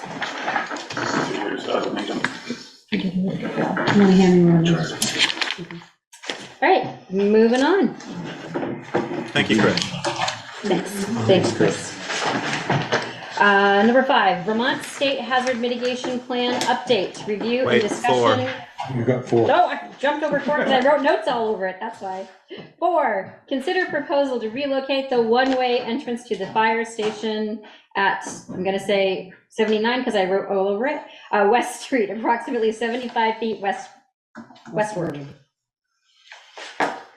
Where's Brett? He's there. He's there. He was gonna come. He's there. No, he's Calm down. Oh, sorry, I He's got right there. lost in that previous conversation. Sorry, Brett, and I almost skipped you, so I apologize for that. No. So I guess I'll just give you a little background. So Eric, our Public Works Director, approached me about the one-way drive on the west side of the fire station, which my drawing there, that red circle, is showing the existing driveway that comes in. And then if you notice those black hash marks, that's kind of a proposed new drive. And if you have ever driven a plow truck, you probably can imagine this picture doesn't do it justice, but that S-turn, as I call it, is difficult to navigate with a plow truck as far as, ending up on the road, ending up on the lawn. And they just, I can't speak for the Public Works employees, but they certainly have had many concerns about it over the years. And recently Eric came to me and asked about, hey, can we look at straightening this road out? And I said, I can only tell you what I know. And what I know is 7 years ago when we sat down and designed this facility, at that time, someone, I don't know if it was through our architect from the Agency of Transportation, stated that is where that entrance needed to be due to line of sight at the top of that hill. So that's why that's why we have this S curve in front of the building. Obviously a straight line is much easier to, 1, maintain, but 2, navigate with a vehicle. So that is why I ended up where I ended up. So this surface, I reached out to the Agency of Transportation last week, and the response I got, which I shared with our town administrator, was simply, this is a class 1 road, and the AOT VTrans has no concerns with what the town of Bristol may or may not do with their drives in front of their fire station. So with that being said, I am simply here to say that if this is something Public Works would like to do and the select board supports this initiative, I'm in support of it if you all are. But as I already noted to Eric, this is nothing I've budgeted for, nor would I even consider expending fire department operating funds to do this. But Eric said that the cost would be absorbed, I guess, out of his budget if this was to happen. So I will leave it at that and let Eric jump in. No goodie. So like Brett said, to plow that thing, on the corners, we're off the road onto the lawn, and it makes a heck of a mess for spring cleanup. And Brett does a really good job of keeping the place looking good. and he spends a lot of time fixing our boo-boos. So it would be a lot easier to come in straight. You wouldn't have hopefully, wouldn't have the markups on the lawn that we did before. I'm gonna propose to pave it a little bit wider than what's previously there now, to avoid that situation with the lawn. And I've been talking to, my paving contractor, and he's gonna talk to his boss, and there is a possibility that we may get a reduction on the cost of it, if not totally free for paving it. But he's gotta get the okay from his boss first. And So what would be your plan, to pull up the paved? after that the new driveway is put in, I don't wanna pull it up until the new driveway is in, because, you know, if they start using it, when we get it all situated and all graded, it's gonna rough it up and make it, you know, we'll have to redo it again. So my thought was to get it all situated, get it all to grade, leave the old driveway in, pave the new driveway, and then once the paved driveway is done, then we can go back over with our excavator and rip up that pavement, turn it back to grass, seed it, mulch it and all that, put it back lawn. I mean, I know when they were on the firehouse committee, I sat in on a couple of those, and the biggest reason it was there was because of the sight distance with people Coming coming up up over the the hill. hill, 40 miles an hour down to 30. Right. I know it's an entrance only, but Right. it's So- still. So an entrance only, that you don't pull out of that drive, so you Right. don't need to look both ways for traffic. All you're doing is, if you're headed to Mount Abe, you're not gonna cut in front of somebody to come across the road. You gotta wait for that person to go by, or if the red lights are on, hopefully the person coming from Mount Abe way will stop, and then you could go through. Yeah, but if they're coming in where you want it, Mhm. it's even less sight distance for them to see those red lights or people turning They're right or coming in turning around the hill. They're turning. Trees are left gone. on the main road. Oh, those trees are gone, yeah. To Right. Around the corner, it increases the sightline distance if you're headed west and you turn left into that drive. Right, you So turn even it if it right. were straight, you would have, by virtue of being, 20 feet further north. 75 feet. A lot more view. But anyway, so, unless Peter, you got something else to add, cause you were there too, so. Yeah, I mean, I know it's been a problem, you know, with people driving on the lawn and Brett had them put a rock there to stop them from driving on the lawn on that side, so they started driving on the lawn on the other side. And as somebody who responds to this, in the middle of the night, marginal conditions, you come in there a little bit hot, you're fishtailing all around, and the last thing you want is one of the firefighters to wreck on the way to the station. What's the possibility, Eric, you said about widening that black strip, the dotted line straight in, just widening out the S-curve to another 4 or 5 feet, widening that. How wide is that? How wide is It's not that? very wide, it is. 8 feet maybe? Yeah, it 10 might the be most. 10 at the most. So how wide I are did your see the town plows? truck just barely miss We it. cover about a 13-foot path, 14-foot path. I did see the town truck almost clip that rock within inches this Yeah, the winter. Freightliner goes over there, even with Mike did it with the 450. When you come around, you make your first pass in, you're good, but then when you back up to try to swing over to the left to get the parking areas, that's where you run into the issue. It's when you're trying to get over farther to make it wider to, you know, basically open up the whole thing. That's where you run into the issue as far as getting on the lawn and stuff like that. So even if we widen that, Joel, you know as well as I do, everybody's gonna try to widen the whole blacktop. So you're still gonna get on the lawns, on the corners.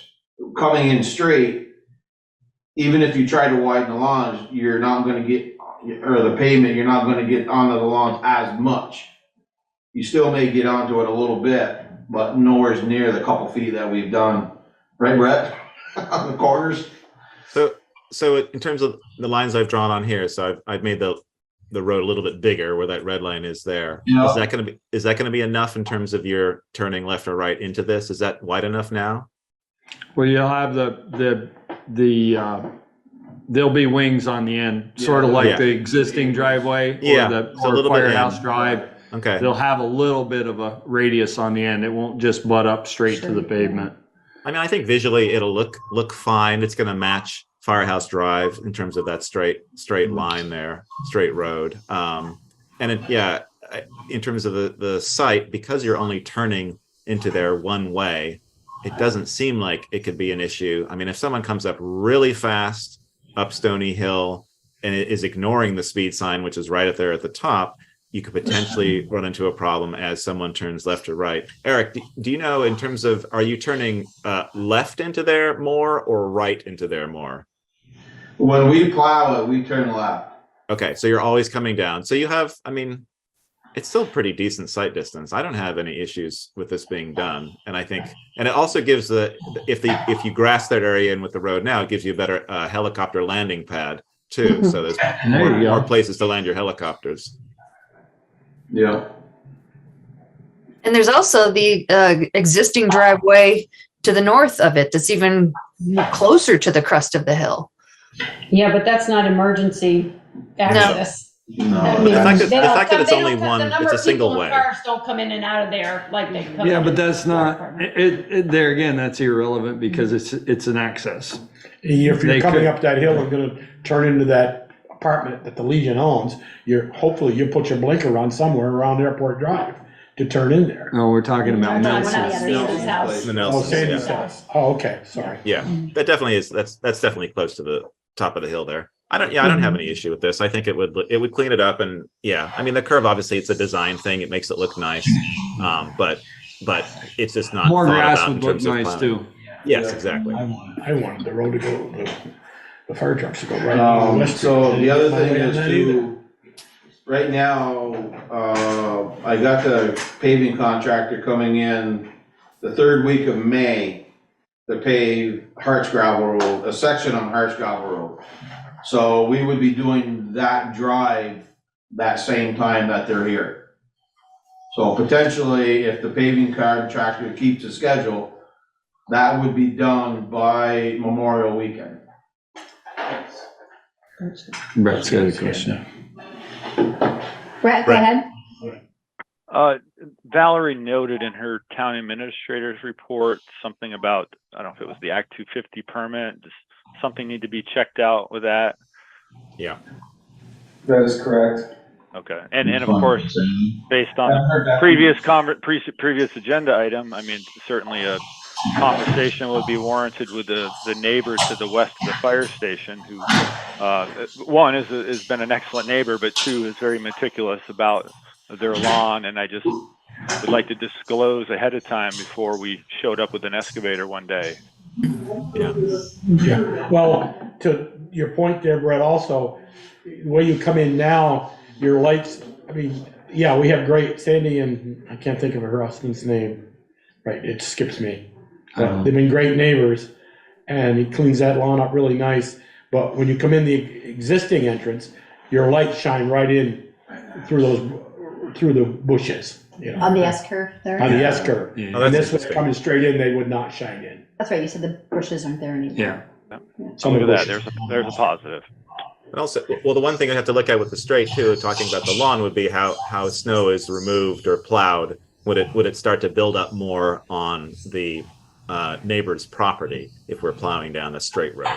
No, you're still gonna be 10, 15 feet off of the neighbors there. Okay. Or plow with a smaller truck.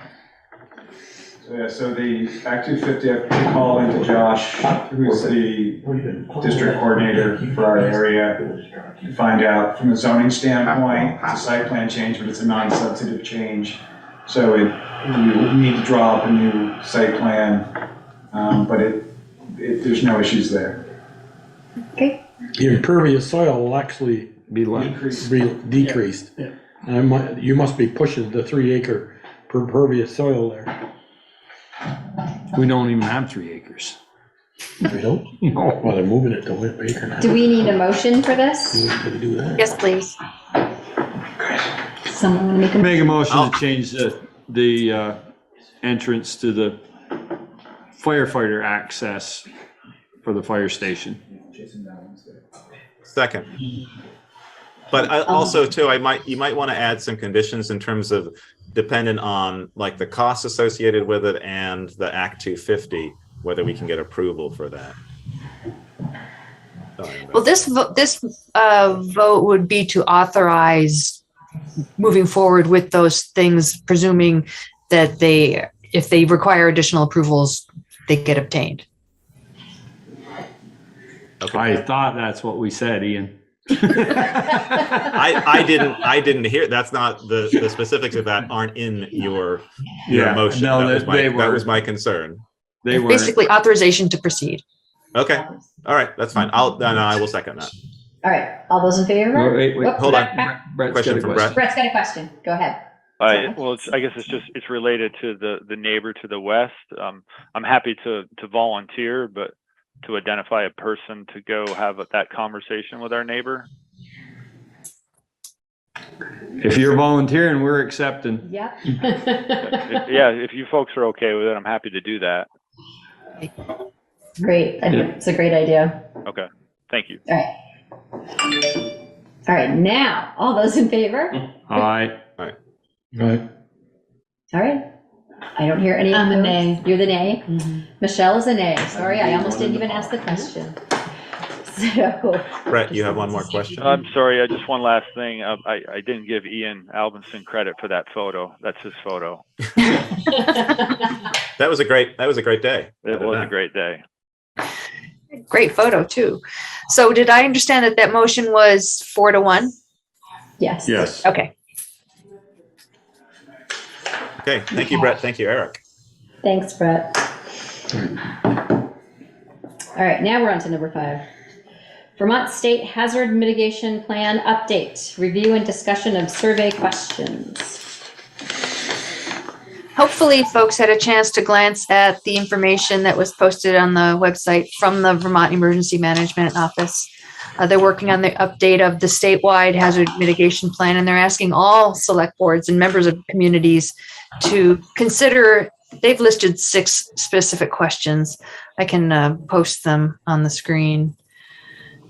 And I think the questions will be relevant for us as we also are gearing up to update Bristol's hazard mitigation plan and also the local emergency management plan. So these are questions to get us thinking about our preparedness for natural disasters and vulnerable populations that if we're not already aware of them, how do we become aware of, how do we identify vulnerable populations within the community and be prepared? Aren't these questions some of what we deal with in our hazard mitigation plan? Yes. Yeah. Yeah. Is there a definition that they use of Frontline community members? Yeah, well, no, I was thinking more of the vulnerable population. Is it like very young kids and very old people, those that need some sort of special medical assistance? I just wasn't. Or some with housing issues, maybe in the floodplain or whatever. I Just trying to thought make of sure that I question. understood what they were talking about. And there's a mix of people. There's not just low income that are in the floodplain, Right. but there's Oh, yeah. And people with mobility issues. mobility. Yeah. Right. And it's not like they're clustered in a single location either. As Joel was just alluding to, they're all in different places in the community. You can, number 5, you just instead of that question mark, put a $sign there. Yeah. One of the things I would like us to be able to do, partly in response to these questions, but also for our plan, is to better use the Vermont Alert System to get information out to the population, to we did a few years ago have an effort to get people to sign up for it, and many did, and then it kind of lost momentum. But even for those that did sign up, we haven't really used it, whether it's water leak issues or to alert people that maybe, if there's a heat wave coming, that the Holly Hall will be open as a cooling shelter, that kind of information that we could get out to people using the Vermont Alert System. I would like to see that more fully explored and put to use. Heck, I got 2 alerts today from a tractor trailer down in Norwell closing the road. Yeah, I got that too. Well, a question I have, unless Valerie knows who it is, the last I heard, the guy at the state that was doing that left. Correct. I don't even know how you send out an alert on all Right. the people that signed up. That's a state communication issue. Yeah. Right. Yeah. I was gonna say, Brett's got his hand up. Yeah, and as people do turn over, over time in general, there should be a way somehow, and I don't know the answer to that, how we keep that process current and available for us to tap into. So, because otherwise, it's use it or lose it, I guess. Brett? You're muted. You're muted, Brett. Thank you.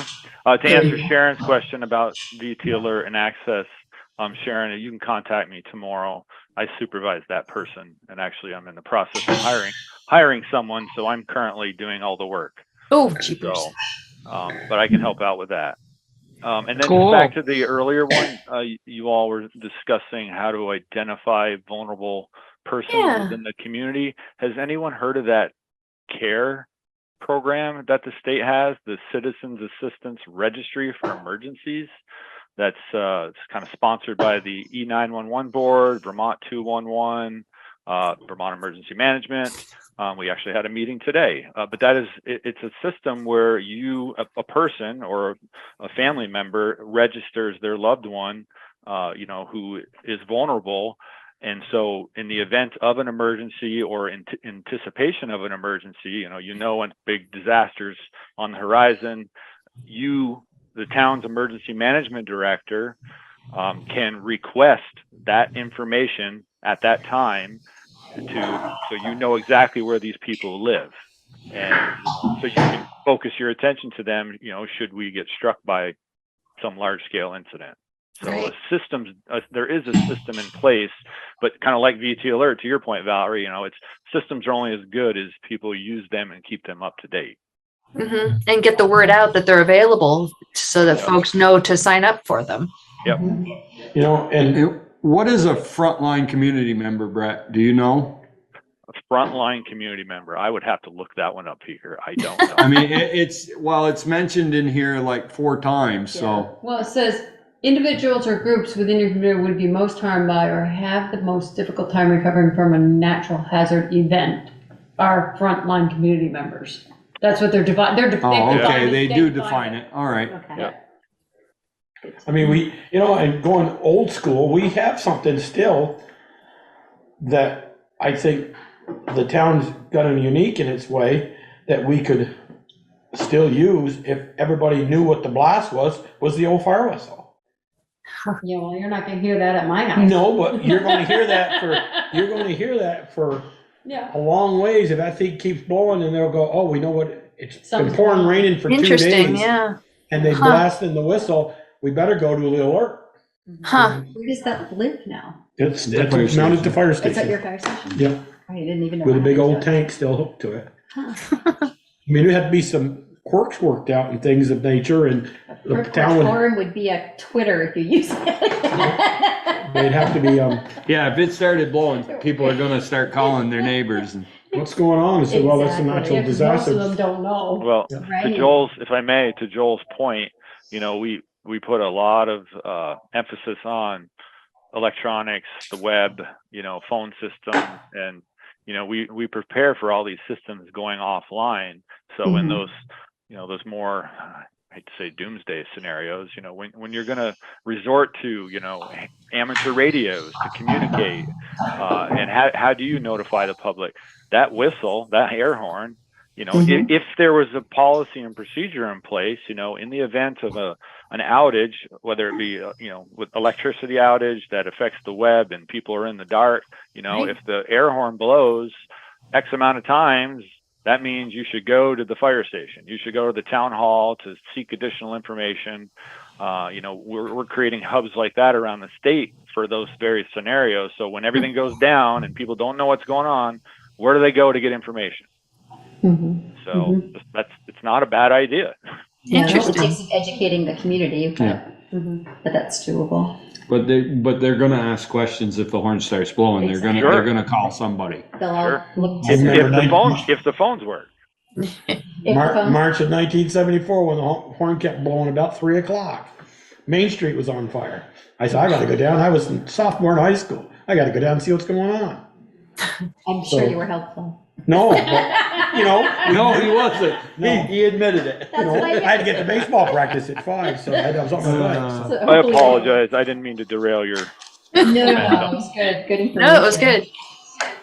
One thing I noticed in looking through that list that there were childcare centers and home providers listed on there, but I didn't see any like some of our elderly people are in group, sort of home facilities. Well, as I had gone through and gave Val a couple that I knew, but I don't know all of them. It's just like there's a new daycare provider that came looking for the ARPA funds, and I said to her, I can't remember the name of it. The Willow Well, is that them? Well, they're affiliated with Willow Well. Willow Well, Yeah. right. I knew Willow Well, but I couldn't remember the name of the daycare. Yeah, my neighbor's the early director. education. Yeah. Yeah, so there are a couple things that are missing. So do we need some sort of a plan to go through that more? Well, I gave her what completely? information I had. She was updating it. So, Okay. I mean, if you have information, we should. Well, I'm just saying, I don't know, I know my neighbors up the street have a couple elderly folks with it, like Mary Bingham has a couple folks. but No, I don't think Mary has any anymore. She doesn't have any And after. She retired. Oh, did she? No, her daughter does that. Yeah, Heather does it. Heather Right, does it. okay. does across. Atkins But I mean, does. are there, I don't know if there are I others think in town. O'Toole does too. Tim O'Toole. Yeah, His Elizabeth wife. That's- Atkins does. Yeah. Yeah. Yeah, well, if you guys know, then you should give that information Yeah, to Val. I'll give you the because I know information that I have, but. What's her face's son? down What's on her face? 17. That is a very technical term. I thought I was the only one that did that. His wife. She used to run it, and I think her son has taken over. Oh, I know who you're talking about. I can't think of their last Tony, name. thank you, Tony Tony. And then Travis's girlfriend on Yep. North Street, right next to Elizabeth. Bruce. Amy's old place. Amy's old place, she's got people there. Yeah. Oh, there's a lot of places that. Yeah, so I mean, if we have know you- them, I mean, I don't know how to get that information out to people saying, if you take care of the I mean, elderly, is that a please front give porch us your forum? contact information. Yeah, is that a front porch forum? I don't know. I mean, that's one way Does, to reach a large group of people. Roscoe still do it? No, Linda doesn't do it anymore. So maybe an announcement on Front Porch Forum to gather some of that information. I mean, they change constantly, so. Well, that's Yeah. the thing too. Yeah. They may not have the same Yeah, person. Heather but- Shepherd does it out on her, Yep. in her place on Carlstrom Road. Yeah. And I wonder if Bruce would have a list for us. of You might people have, that Bruce he might be a knows. good contact. Good point. He does a lot of wellness checks. Okay. Okay. So any other thoughts on these questions? I like Joel's idea of putting a dollar sign on number 5. That seems like a really good answer. Yeah, yeah. And is there anything else that we want to pass along for natural hazard preparedness?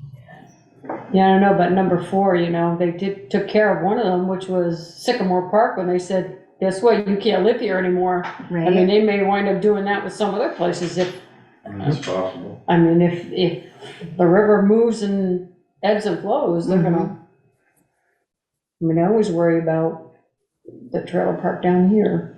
Oh, blazes. Blazes, I mean, how close are they? How high up are they from the river? I mean. how That far was has been all, flooded that up was there? all cribbed in 98, Mhm. but that doesn't mean it Yeah, can't go It away. can't go away, right.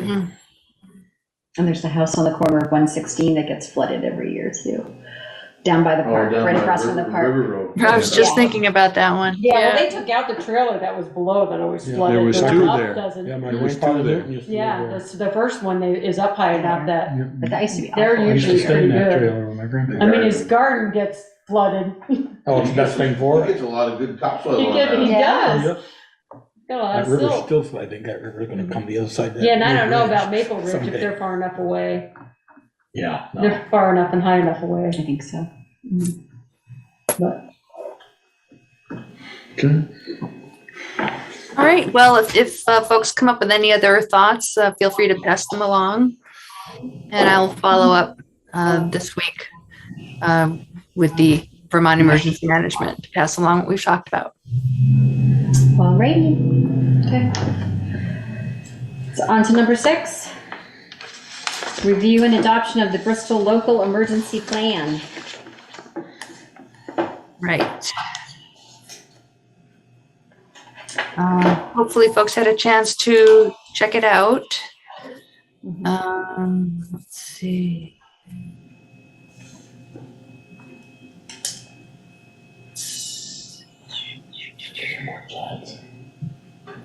I posted a redacted version to the website, took out the personal contact information for people.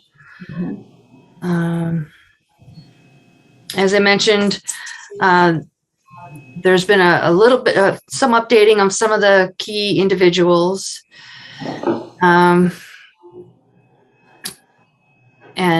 Michelle mentioned the daycares. Not sure what other ones should be added to this list. I can get a list and let you know what we're missing. Okay, that would be great. And then shelters. That's an area that for quite a while we haven't really tested our shelter protocols. That's something that Meredith and I had begun to do a while back, but we got sidetracked and just didn't follow through on the next steps. And that would include meeting with the school personnel and actually kind of go talk through some scenarios and make sure that we're all on the same page about who would do what under what circumstances, and communication, lines of communication, readiness.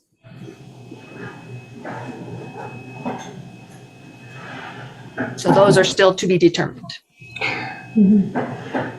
Does Bristol Elementary have a standby generator?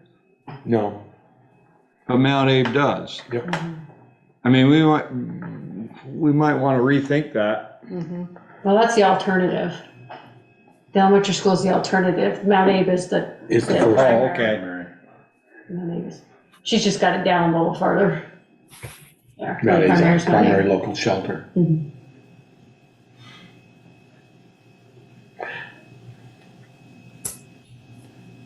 Is there a reason why we wouldn't have a generator there? Is it just cost?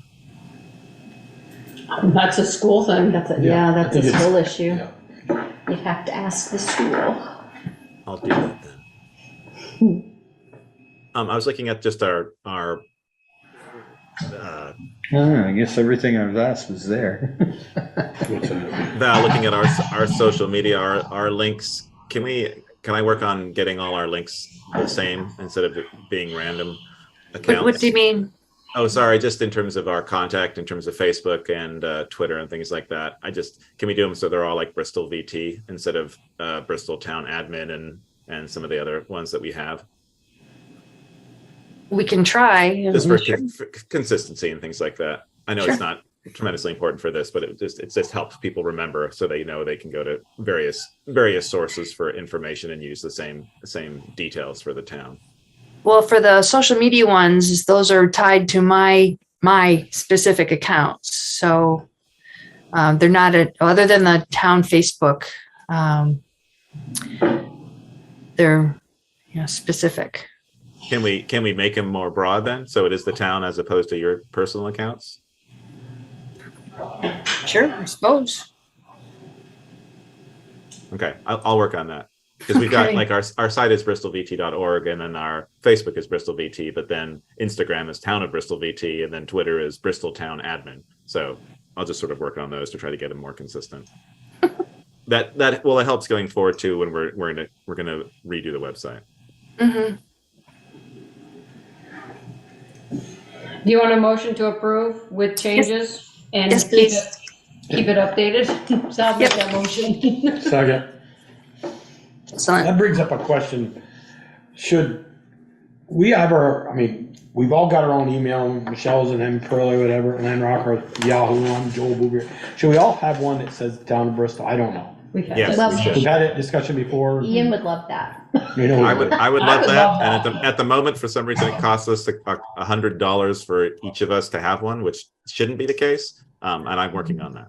I think we should. I think any select board member should have their own unique email, because all those emails you could be asked to go through them and make them public. I mean, they are public, and that makes it difficult, because that means someone could just access all of your emails to be able to necessarily find what they want. And we shouldn't have that. It should all be public record. So I'm working on that as fast as I can, which apparently isn't very Personally, I don't want them to have all my Hey, emails. Ian. Yeah.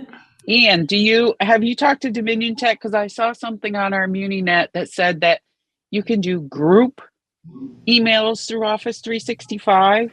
Yeah. So maybe you're only paying for one, but you have Okay. it's like Goes to Select Board 1, Select Board 2, Select Board 3, or something like that. that would be nicer. I don't know why we'd have to be paying for an account where we only need the email. But yeah, I'll look into that. Thanks, Sharon. Yeah, Town of Starksville has that. Every select board has their own email address through Office 360. You're so fancy in Starksboro. You are fancy in Starksville. Hey, we're ahead of the ball game. So we had a motion and a second, right? Yes. All right, all those in favor? All right. Any opposed? All right, Thank you. thank you.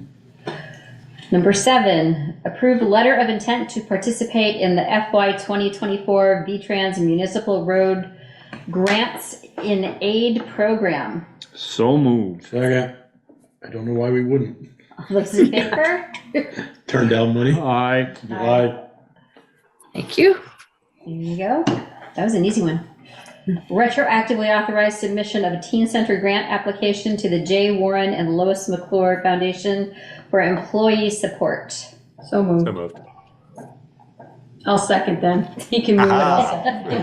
Is that gonna, so that's supporting another new employee or gonna support somebody that's already hired? It's gonna be a teen. It was a teen summer to work in the garden. and Oh, okay. help Yeah, out, just for the garden beds are kept So up. no benefits, no nothing? No, just a okay. kid. All Just right. a summer. Just a Right? kid. A young adult, a young adult. A young to help, some to help out, yeah.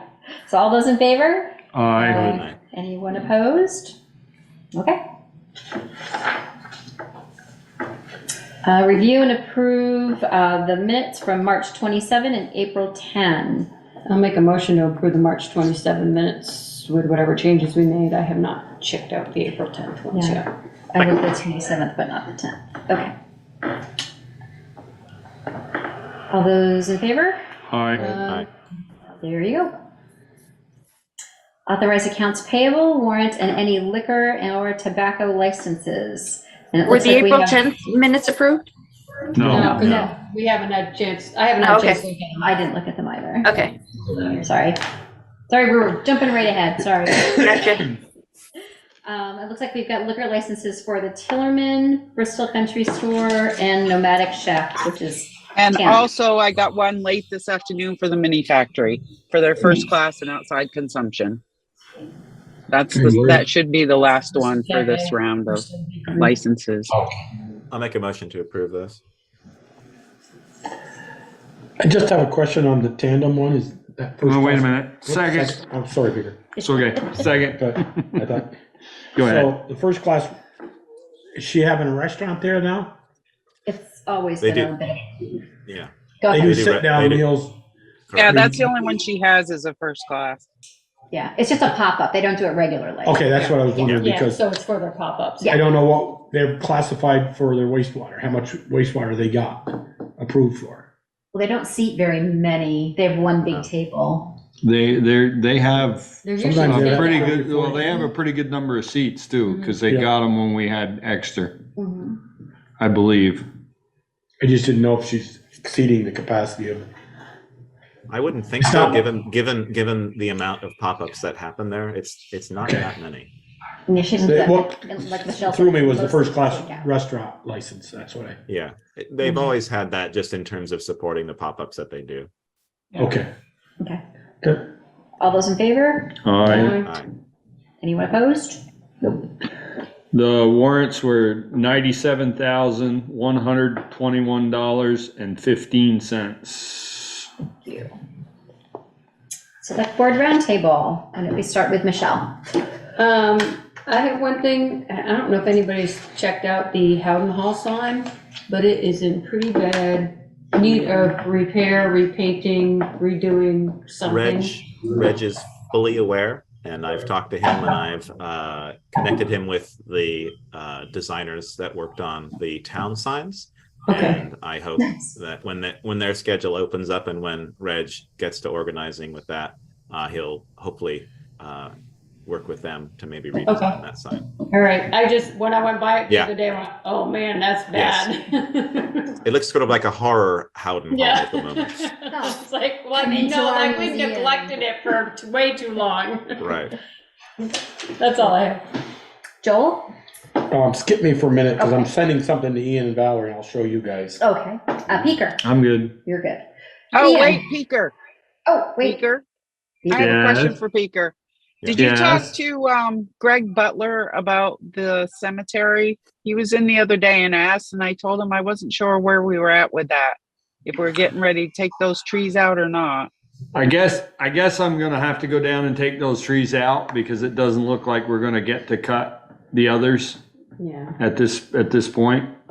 So I will Okay. go down and get those out, probably this coming weekend.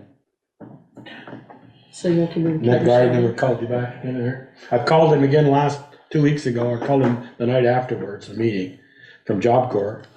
He said he returned my call, but I didn't get a message, so he said he was gonna call Eric, so I'll call him again tomorrow. He's never called me at all once. Okay, so, okay. That happened a couple years ago. I mean, there's a fair amount of, Yeah. there's a half a dozen trees there that are dead that need to come down. Right. There's Before half they a dozen laying down. Yeah, well, before they come down and take out more stones, that's Well, the other maybe side we of need it. to figure out whether we just have to hire somebody to do it. Yeah. I mean, if he's not calling me back, they're either that busy or they're not interested. They're not interested, yeah. I'll give them one more try. and I'll then give him we'll- one more try. Okay. Maybe I'll call him on my office phone and call Eric on my phone, and we'll have a three-way Yeah, there you conversation. go. There you go. Merge the calls. Yeah. Okay. Okay. Ian, did you have Oh, sorry. anything for this evening? A couple things. Wanted to thank Meredith for repairing this slide at the playground on the town green. It was cracked, the sort of smaller slide, maybe just damage over the winter. And I think the company sent out a new replacement. And I think Meredith and her crew, Taylor, swapped it out, put the new slide in. Looks great. So people Nice. are catching their clothes on a cracked slide. I actually removed a couple of very large screws from the structure as you go into the main section of the treehouse that were sticking up because the very top of it's rotting off. So I just unscrewed those because they were literally giant screws sticking out that someone could just put their hand right onto. So I removed those. But at some point, we'll probably have to get Bobby back to take a look at maybe replacing some of that wood. In terms of a couple core things, so we're going to work on taking down the decorations, which have been up for a very long time. At least the stars and the lights on the lampposts, they're coming down. And then we're going to be putting together the 4 picnic tables that we got about a year and a half ago that I think Eric still has stored behind one of his buildings. And we're looking at a date. And I'll talk to Eric offline about this. And in like another few weeks, we would put them on the town green, and then we would assemble them and they would be on the town green for the foreseeable future. So we've previously discussed this, we just never had them built, but we're going to build them this year so they can be used. And especially because we're going to bring the farmer's market back and have other events there too. Ian, can I ask a quick question? The bike racks that are out, they're silver and they're green. Do we have both of them? For some reason, I thought all we had were the green ones. There's the green ones. I think there's just one, but maybe there's two. Green ones were purchased many, many years ago, and it was part of the lamppost that got put in on the town green. The gray ones are what we bought, that Core bought with the grant they got from the Vermont Realtors Association, and that was it was the bike racks, and it was the trash receptacles, and it was the picnic tables. And so those all go with that. And so those were, they're a little bit, they were less expensive than the ones, the green ones. They were a lot more money. But and then the trash thing too, I've been keeping tabs on that. There've been a couple times when the trash has been missed on a Monday. They usually pick up both trash and recycling on Mondays now. They do it once a week. But Rich has been great and very responsive to some areas that I've seen that needed pickup, and has usually done it within the day. And I think the new cans in the park are working out really well with the schedule. So I'm happy to see that that's working out, and they're being used too. And the trash is going in the trash bin, and recycling is going in the recycling. Thank you. Great, thanks. Joel, I'm gonna come back to you. Yeah, you sent me on a mission. One of those things I filled you in earlier tonight, and the other, I'll fill Peter in because he was late. And then you asked me about the sign up to Luke's. Yes. I called the school and talked with Floyd, the business manager, who contacted me with Joel Fitzgerald. Joel and I we're gonna meet up there. This is a sign that they have out on Route 7, and Valerie, I sent it to you and Ian to your phones. Yep. They can control that from the IT department. Mount Abe, it only blinks when they want it. So school's canceled that day. It only blinks from like 7:45 till 8:15. And it's solar, right? And it's solar. Nice. There's no power to it. They're willing to talk to us about putting that in up there. Nice. And I said we would probably have them to at least get the new do not enter signs and new signage. But our real goal was to get rid of the electrical pay. And I says, look back, you guys are probably paying about $30 a month for that. And Floyd was gonna look up. So we were supposed to have a meeting this week, and I kept Valerie in the loop with an email. But this one is great. It's all by solar, and they can do it right when no school, or it doesn't blink, only when they set it on timer. I was gonna say, do they set the timer like via computer? Yeah, they do. That's all. And then if there's no school that day, they can go in and click it off, and shut it off. So I took a picture of it. That's the one out on 17, just before you get to village streets. Nice. Okay, so that's all I had. Working on it. Great. I had a question about Luke, so you've already answered that for me. And the only other thing I wanted to mention was there were some swing mats that were on the playground that apparently got stolen. So if anybody knows where the swing mats are. They haven't come back yet, huh? I haven't heard anything. Meredith was hoping they would just reappear. Yeah. Please those are the new ones we just bought? Yes. You can't have nice things. No, guess not. Isn't there any way we can chain them down? It's like really. I mean, there's really no way. We used to unless have you spike them. We used to have a camera out there. I'd take that down right here. Remember that? Wouldn't be a bad thing. So yeah, that was unfortunate because she just bought them and they're expensive. But they also help. And they're heavy. They're not light. Yeah, it took some effort to take those. And it also helps with when kids swing, they kick up the mulch that's underneath there. So anyway, it helps keep all that in place. So unfortunately, if anyone knows the whereabouts of the swing mats, let us know. Or just wants to return them. That would be or just wants to return them. You could, just like you took them in the darkness of night, you could bring them back. So in the darkness of night or during the day. Or during the day. We don't care. No questions asked. We don't care. Any other town administrator's report? Sorry. Nothing. Did you have anything for town administrators? Nope, nothing to add to my written report. Okay. Oh, I do. I want to ask one thing, Val. The Beltane poster, I was looking at it now. I can't remember what it was for, but I made a comment. Waterworks. No, watershed. That's watershed. Make sure that they don't park in the road, because that's always the issue down there. Yeah, it says on the poster, park on the road shoulder. Yeah, well, the wheels have to be off the road. If you're off the shoulder, you're in the ditch. Yeah, right, there's Where, no. down by the old shooting range? Yeah. Yeah, we put up signs that says do not park on the road. Yeah. One on each side of the drive. Hopefully somebody will see that. All right, correspondence reports, correspondence received.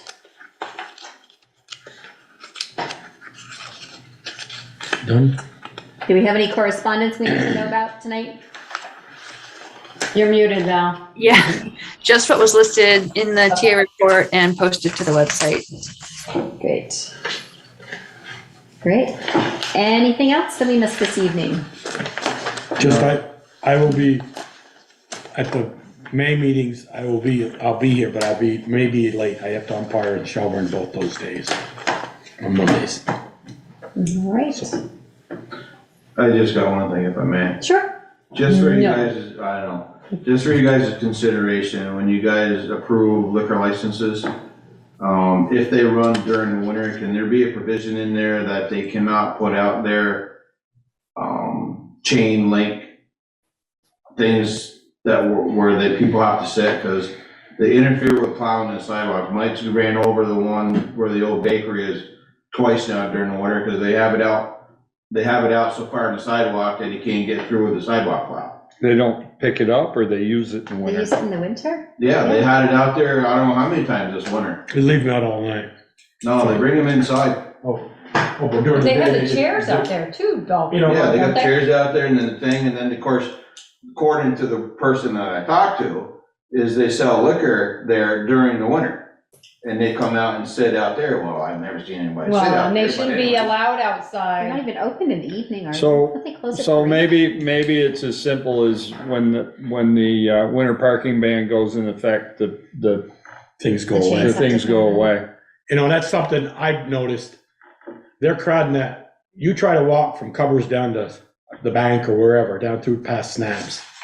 And the chains are getting out further and further. And you can barely meet single file down through there. So we might need to send a reminder. Remember, we don't mind you sitting out there and we enjoy it, but the sidewalk is for the people to use. Yeah. Well, and they're Walk. supposed to be keeping it within that first square. Yeah. That's tight. Just food for thought, that's all. Mhm. Yeah, I don't see why we can't make it when the winter parking ban's in effect, the outside. Meaning the light blinks, or you're just No, saying no, when winter winter parking ban. starts? So November December 1st 1 to April 1st. April But are you 1st. saying during the day that's an issue? So, And he may plow the sidewalks during the day. yeah, okay. I'm just trying to get it all straight in my head. That, it definitely makes sense, and I want to support it. I'm just trying to figure out the best way to do it. But yeah, I think the winter parking ban will cover it. And I talked with her twice about it, this winter. She wasn't, I mean, we had a good conversation. Yeah. Don't get me wrong, But but it still happened. yeah, she said, well, the state permitted it for us, so we can do it.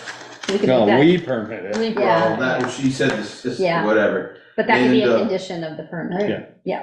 So- She may be able to Maybe sell we need to put license. that on all the She may be able permits to have next a year, license to that sell liquor. That comes from the you're state. not allowed Right. to. Use the sidewalk as ours. You know, your outside consumption permit does not work from this date to this date. When You know, did 'cause we technically, approve? they have to have an outside consumption permit, Yeah, right? did we approve those for a year when we approved them, Right. I Sharon? think so. Yes, they reapply every I year. believe they are for a year. So we won't be able to correct this error until next year, or can When it we comes up. amend them? Well, hers is on the agenda tonight. I don't know if you can go back and amend. But you wouldn't be able to amend the other ones. You can, but I have to prove to them that they were all covered in a select board meeting with the minutes. Yeah, Because well, we did that with, I don't think it's fair for us to go back Right. and do one. I think I we think need we have to to do do them them all at all. once.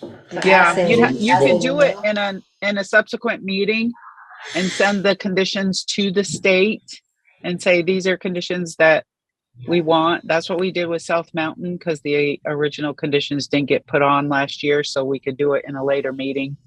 And then we just sent it to DLC and they accepted it.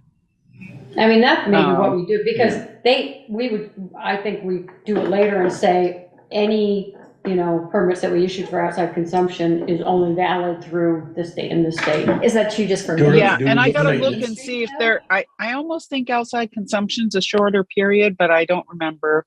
I don't think I have one Because here. if they for have a regular outside. liquor license, they can't just walk outside with it. No. No. No, Although they're No. looking at changing the law so that you can take, Liquor home with you? yeah, after COVID. Get it to go drink. Yes, Yeah. yes. Which is a scary. I guess we can very just scary. say, due to winter maintenance, the sidewalks must be no outside. Yeah, so, I'm just thinking ahead.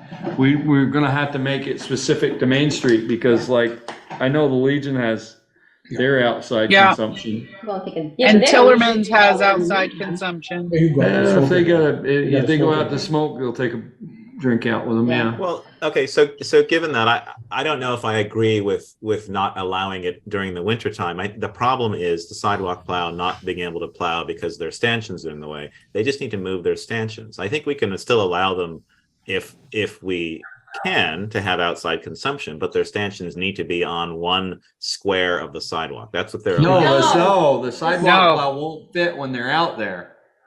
That's the They issue. need to bring them in. When there's a snowbank there on the road when we plowed snow back against the curb, and you got the snowbank there, so the plow's gotta set into the sidewalk another couple feet. So by the time you do that, and then you got a 5 foot wide sidewalk plow, it pretty much pushes the chain right back tight to the chairs that are outside. So there's really no area for the people to walk in technically to get to the chairs. Right. Okay. All right. I thought there was enough room and they were in the area, but if there is no room to actually put stanchions and chairs when the sidewalk plow comes down, and we're looking at a sidewalk plow that's potentially larger than we have now as well, right? Yes. As a Right, replacement, I checked on another company that makes a broom sidewalk Okay. machine that actually has the bristles, it has the vacuum, it has the water, so Nice. people, and it also comes with a, Fancy. I know, and it comes with a V plow. You can get them with a V plow, you can get them with a drop sander, a water tank on the back. Actually, So I'm waiting for a price on that machine. the broom might work in certain snowstorms. Might actually work. It would definitely clean the. No, Right. No. because this is like a regular broom on a regular broom truck. So it's got the bristles on the side that mill it into the middle, and then it's got underneath the belly, it's got another broom. It sucks it up. That picks it up and then it sucks it up into a tank. It Gotcha. holds, almost 2 cubic yards. Doesn't Mini Factory have seating it behind? Don't they have a little courtyard area do. behind? They do. So That's what perhaps they in the winter, we could ask if they only serve liquor I think- or serve alcohol. No, we just do it for Main Street. Just Well, that's the thing. Yeah. no blocking of sidewalks for winter maintenance. Right, And but I'm saying even they out can back, still serve. there's a sidewalk that we plow out back. Yeah, but they Yeah, have, but they don't, they have a They have a fenced in. little fenced in. They had that fenced in. Yeah, that's what I was saying. So they could still serve. I guess I'm just trying to, if it's important Yes. for them to be able to they serve. could do it Yes. on that back part with no Yeah. problem. It So wouldn't maybe that's interfere with another plowing condition or of the- anything. Cause you could sit down to snacks and not have a beer and have lunch Yeah, or breakfast. but they don't do it during the winter. They don't, They they do pull it. theirs in. No. And some just covers, they put them up. They put them up for the winter And too, yeah. Bobcat, do they still put, do they do tables No, out front anymore? They don't do them out. They haven't done them out They there haven't since done it COVID. since They COVID. did it A during while. Yeah. Yeah, that's what I was thinking. I hadn't seen it since COVID, but, Yeah. okay. All right. Do we need, Motion adjourned? Second. Or do we need executive session for anything? Well, I would. Okay, I can maybe talk about this later on. Just executive session for personnel, but we can. It might be something that we want to discuss. If we're gonna do that, it wasn't warned though, was it? No, it's not Wasn't on It was warned, only so the I first think we one. have to- We I have think to we put warn it next agenda. Ian. Okay, that's fine. We should have suspended executive session if you wanted to do that. right. Yeah, but we didn't even warn it for personnel, we warned it for real estate Oh, contract. No, that's okay. fine. Yeah, that's totally fine. There's no rush for that. Okay. Okay. All right. All right. Motion adjourned. Okay. Yep. You did that, right? Yeah. Second? Yeah, We had a somebody second already? seconded. All right. Yep. Thank you, everyone. All Thank those in you. favor? All those in Aye. favor? Good night. Good night. Bye.